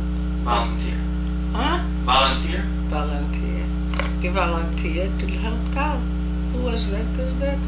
How many people, my God, I gave at night the medication. I came in the morning, they were dead. It was heartbreaking, you know, as a young girl to see that such a horror goes on. And when I find out that my father couldn't live and couldn't be liberated, I was crying the whole day. I loved my father. I loved him. I respect him very much. He loved me too. So I was crying. I didn't want to go down after the liberation. And then they called my mother, said to me, what could we do? He didn't have years to live. I said, why? What he did to somebody not to live? He was 34 years old.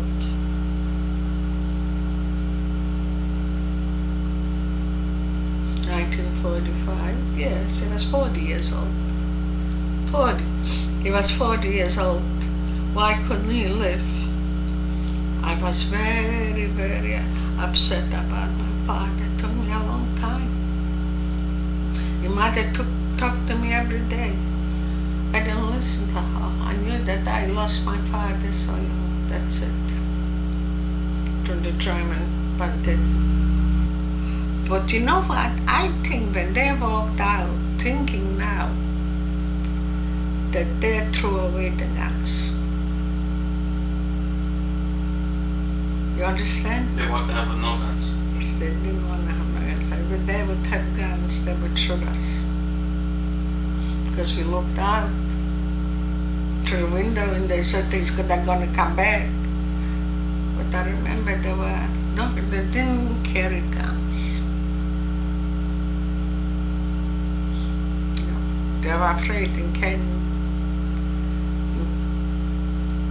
they're going to catch him. They shouldn't have a gun on themselves. And that they would shoot us.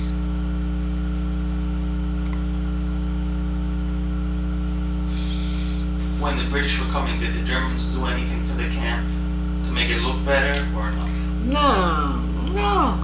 Nothing. The last minute we didn't know. To the last minute. That's how they look better that they poisoned our water.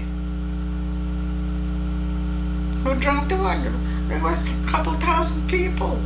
Later 2,000 people were in one grave from that water. From the hunger. In Bergen Belsen. The shooting people, I tell you the story. When we were liberated in Bergen Belsen, the English came in. While we were standing in a group, we were happy already dancing, that we are liberated. So the Sturmführer took the gun. They forgot to take the gun from him and shoot in the group and killed that girl.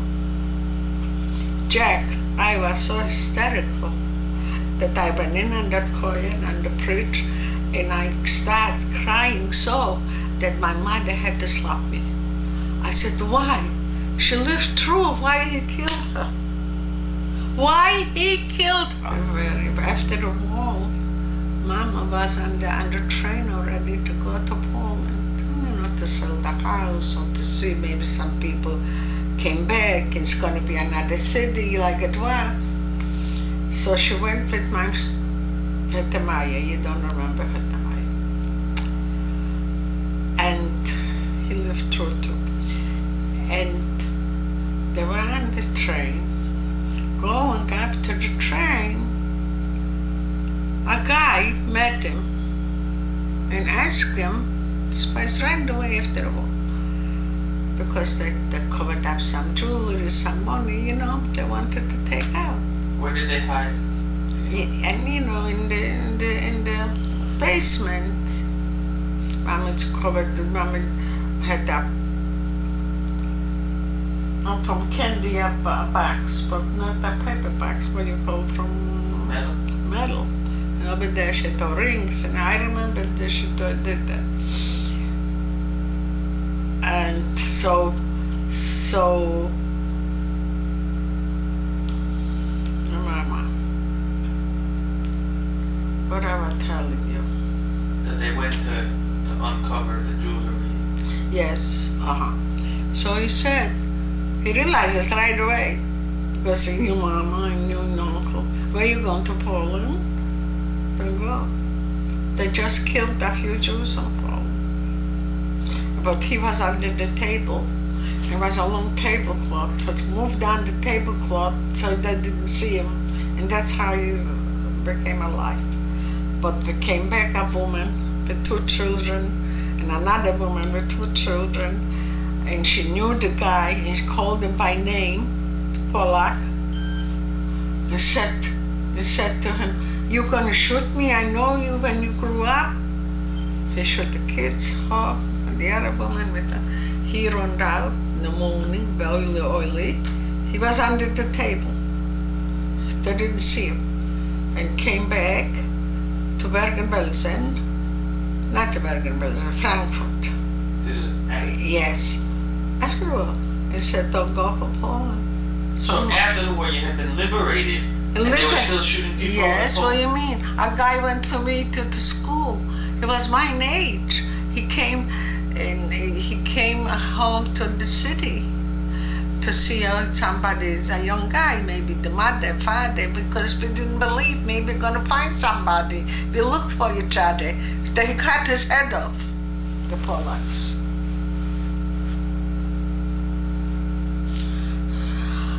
When somebody saw it, when they saw them, you know, the Polacks said, "You still alive?" He shot him. He cut his head off, a young guy, maybe 17 years old.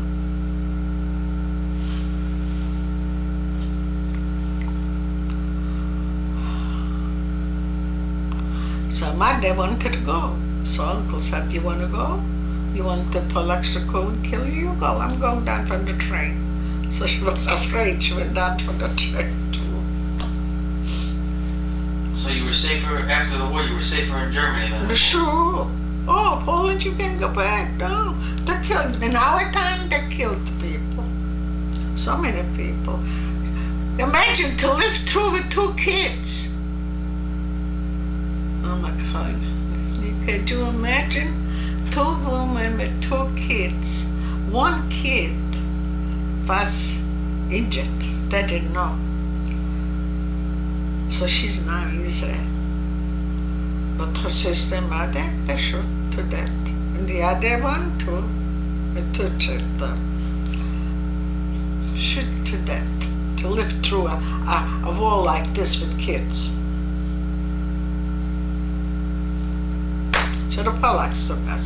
Oh, for $5 for packs sugar, they shrunk the other Jew, Judah. German didn't know. But German, everybody was a prisoner. When you belonged, they knew that you're not a Judah. But I couldn't pass near him, but he would know that I'm a Judah.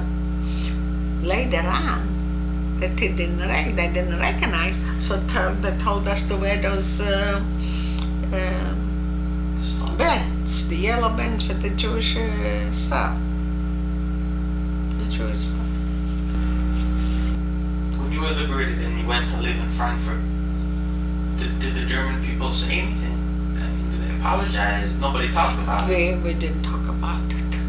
Because when you talked about it, they said they didn't know nothing about it.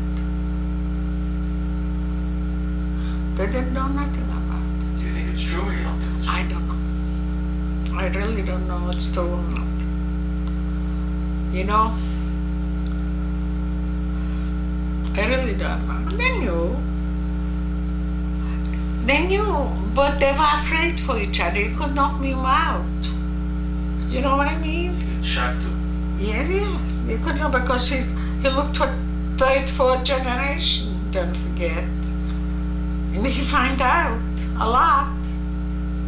Because I was in concentration camp in Auschwitz. Was a 3rd generation Jew. She was married to a German. Was married to a German. And they were in Auschwitz. The German too or just her? The husband too or just the wife? No, just the wife. They took away the wife. You know, this is heartless. To take away the wife, he's alive. So he punished them.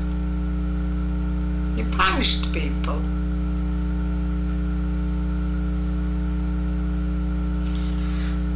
Yeah, that's right. A lot of people, German, died in concentration camp. They were Jewish. But you know how he found out? Nobody knows, because I bet you the neighbor told the German she's Jewish. She's not. Once, like in Russia, the communism. Who wasn't a communist, they shoot.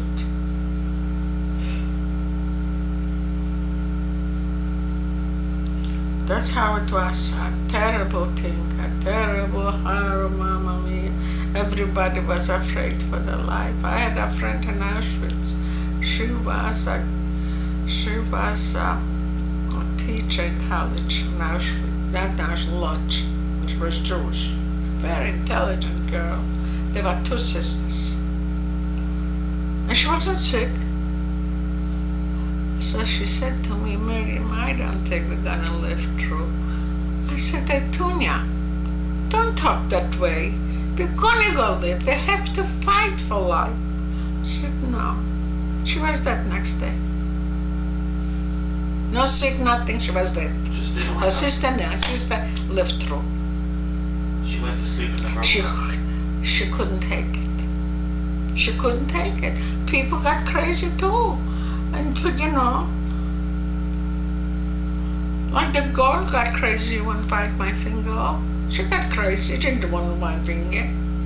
She didn't know what she's doing. But I felt that somebody's biting my finger. People got crazy. They couldn't take it. I don't know. I am very true. I can't take that. But maybe I was with my sisters, but my mother was different. We were for each other, you know? We really were for each other. We have a bite of a piece of bread, we all four took pieces from it. You understand? Wasn't the selfishness, everything. I got the soup, I gave it, I didn't. I gave it to Mama, Mama gave it.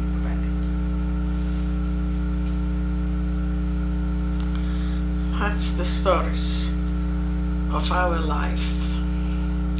And I got married. I never told the kids. But that time when I got married, it wasn't so popular. It wasn't on pictures. It wasn't, you know, people didn't talk about it. We lived through. We wanted to make a living for the kids. You know, we were very busy. But we had dreams every night.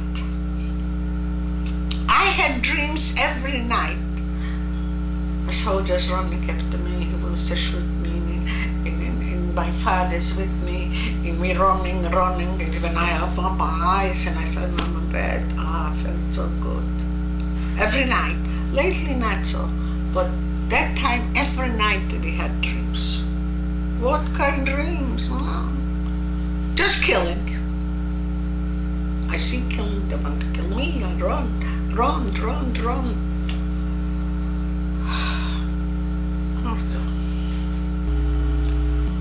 to Auschwitz, we don't know. We knew already that, you know, that there's, what do you call it?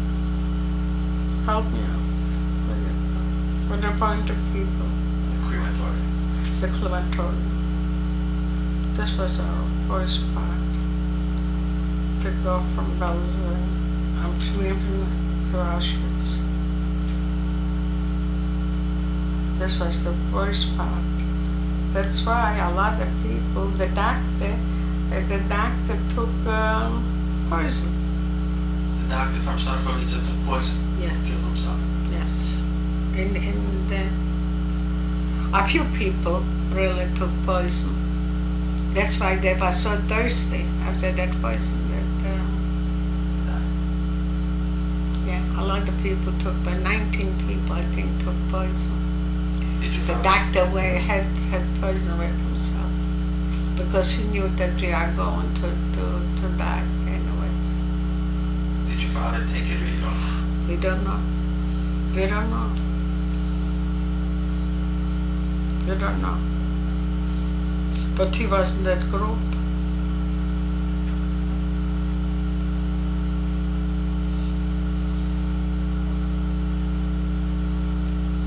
Maybe he wouldn't be in that group, maybe for he lived through. Uncle Maya was in a different group.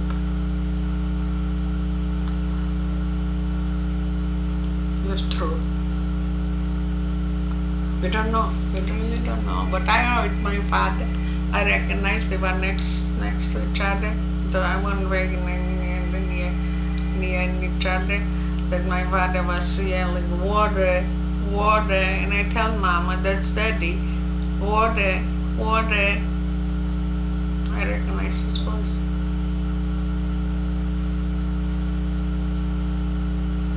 This was the first part. And one more part, but was for now, that we came home from work and we didn't find Mother and Sister. And we was staying, me and Faye, hysterical crying, that we wouldn't see the Mama and Sister. Just like an hour, and after that hour we met. But this was a part I will never forget. When I walked into that barrack and I didn't see my mother and my sister, it was a horror for us. We were so hysterical that she took us by hand like two babies and provided us to Mama. That was the day you got transferred to Bergen Belsen? No, this is locked. You know why it's locked? Because by that thing going to the fauna, they call the fauna, you know, where the soldiers are staying and taking care of you, see if you haven't got a gun, or, you know. We passed by like nothing happened. It's like somebody would push us. Because she said something to somebody? Yes, you know, yes. And she said, you know what she did? I will never get it open the door. And she threw us in and she ran away. Just like unbelievable when I'm thinking that. No, but at that time you didn't think. And she was a capo or she was a German? She was a capo in the barrack. But she was very good to my mother. Later on she was in Salzheim. We didn't do a thing to her because she was very good. You know? Later you saw her in Germany? In Germany. And this is near Frankfurt, I mean. Yes. She was a Polish woman, but she worked very nicely. She was a Hungarian woman there. She was a roughie, you wouldn't believe, a Czechia. No, not Hungarian, the Czech. She was Czech? Czech, from Czechoslovakia. When she came to the pill in the morning, so she killed everybody. Everybody she gave a job. So one what did she do? She punched him? She punched him and smacked him, stay. She was terrible. The other one was fine, you know, like she leave it to her. So one woman said to her, that came from one town, no, this was a Polish woman, she said to her, Saturday, she was davening in the Czechoslovakian, they're very religious. You see how the Czechoslovakian in the Budapest. So she said to her like that, Davenish and Leinish. You know what I mean? Don't hit and don't daven. She told him. Nie daj, nie lie. Don't give and don't daven. Because, or don't give and don't daven, because you shouldn't daven because you're hitting people. She gave it once. We were so happy she gave it up. But she was a very rough. And this from the Polish woman, she was too, a couple, but she different. She didn't see, she didn't hear. She made, let's see, she made something very loud, but in a way not to hit nobody. You know what? Not to hurt. A big scene, but not to hit nobody.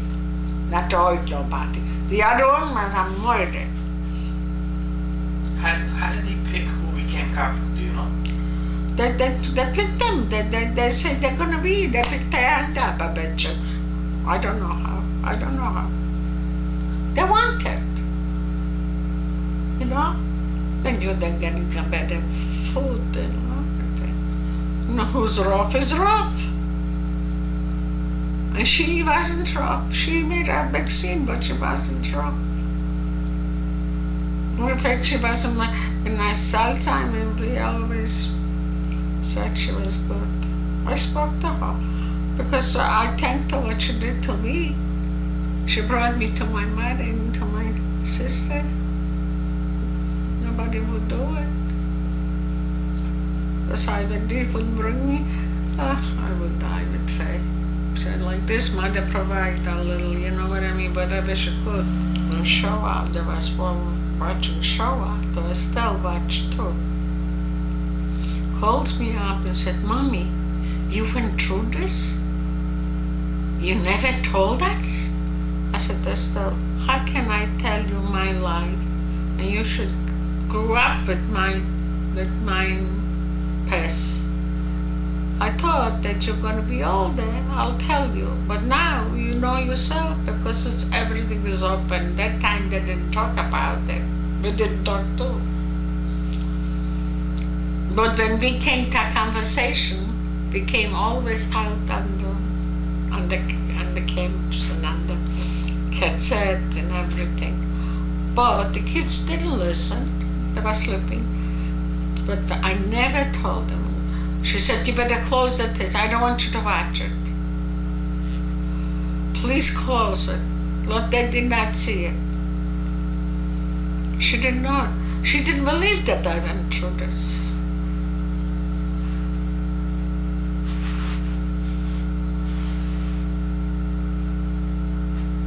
Later on, they started the schools and talking in this, the museums. And still people don't believe. Listen, who wasn't in it couldn't believe. But it's a true story, true as true. Why were there 6 million people on the other side of the world? It's such a horror to take people, to put gas and to burn them.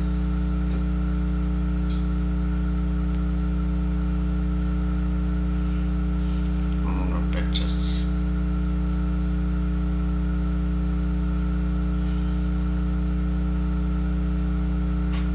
Let me tell you, I'm telling the story.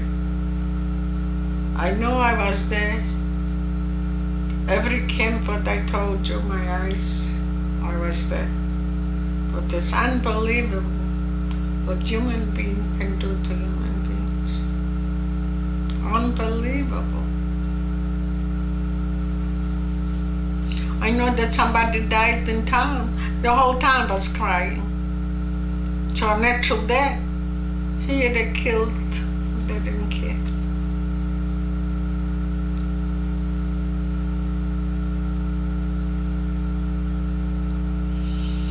So what else can I say? What else can I say?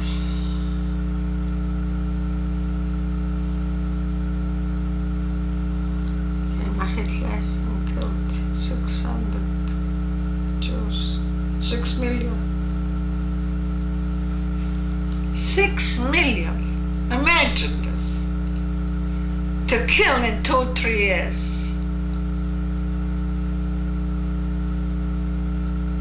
It's unbelievable to believe it. Such a bandit.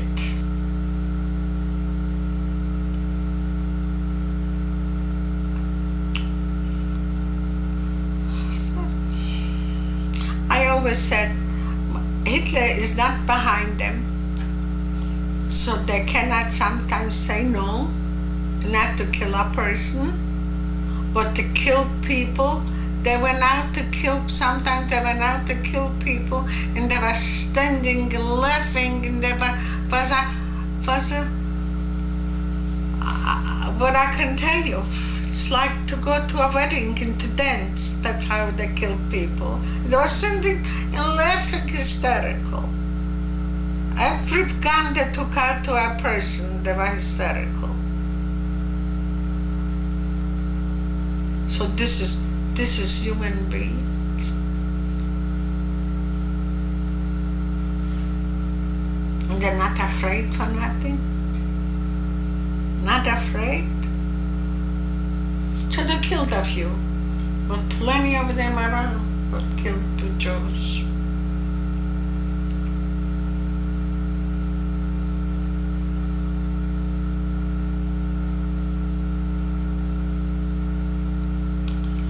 Plenty. I just hope to God that wouldn't again. Shouldn't be again. On nobody. On Jews and not Jews. To such a horror. Oh my God.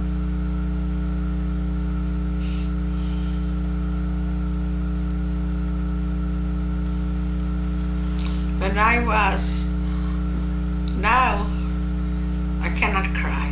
I just can't cry. When I went to the German for the work, what I did to get the money every month, so I told him the story, how I lived through and what else. But when he touched me about my father,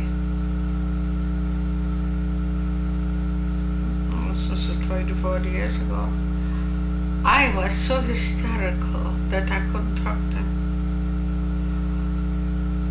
That he saw that I'm crying, not that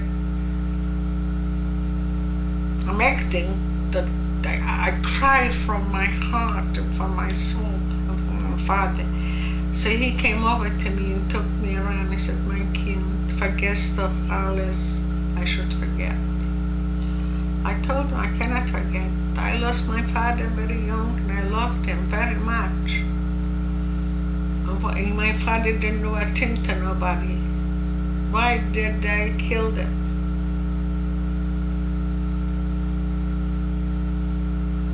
He didn't give me an answer. He just, "Please don't cry. My kid, don't cry."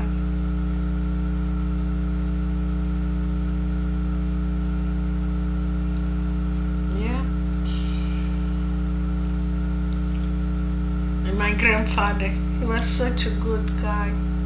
Every little poo in this town he gave.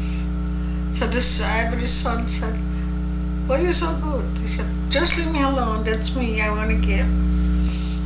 Like he took care of Karen Kamehanis, and he even collect money and sent to Israel. He was a Zionist, very, very loved Israel. So he went to his sons. So they said, "Why are you coming first to us?" He said, "Because I know you're going to give me a good beginning." They always said this. "I know that you're going to give me a good beginning, that I'm going to collect money and send it away." For Karen Kayemis. There's only a minute or two left on the tape. Can you just show the camera your Can you just show your numbers? Yes, why not? This was my name. I didn't have a name. Rabbi gave me a name, but I didn't have it. But in Auschwitz, I had to remember my number. You know, now I don't remember, now I don't look at it even.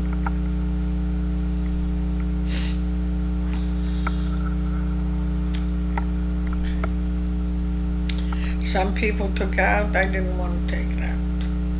I said, this is going to remain with me forever. Forever, this is going to remain for me. I don't remember now the number. Like this, I have to remember the number exactly. As it's with me. People took it out, you know, a lot of people. Didn't bother me. I said, this is going to be forever.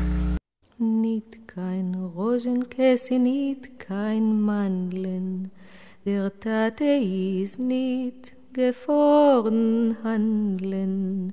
Lulineke mein Sinn, Lulineke mein Sinn.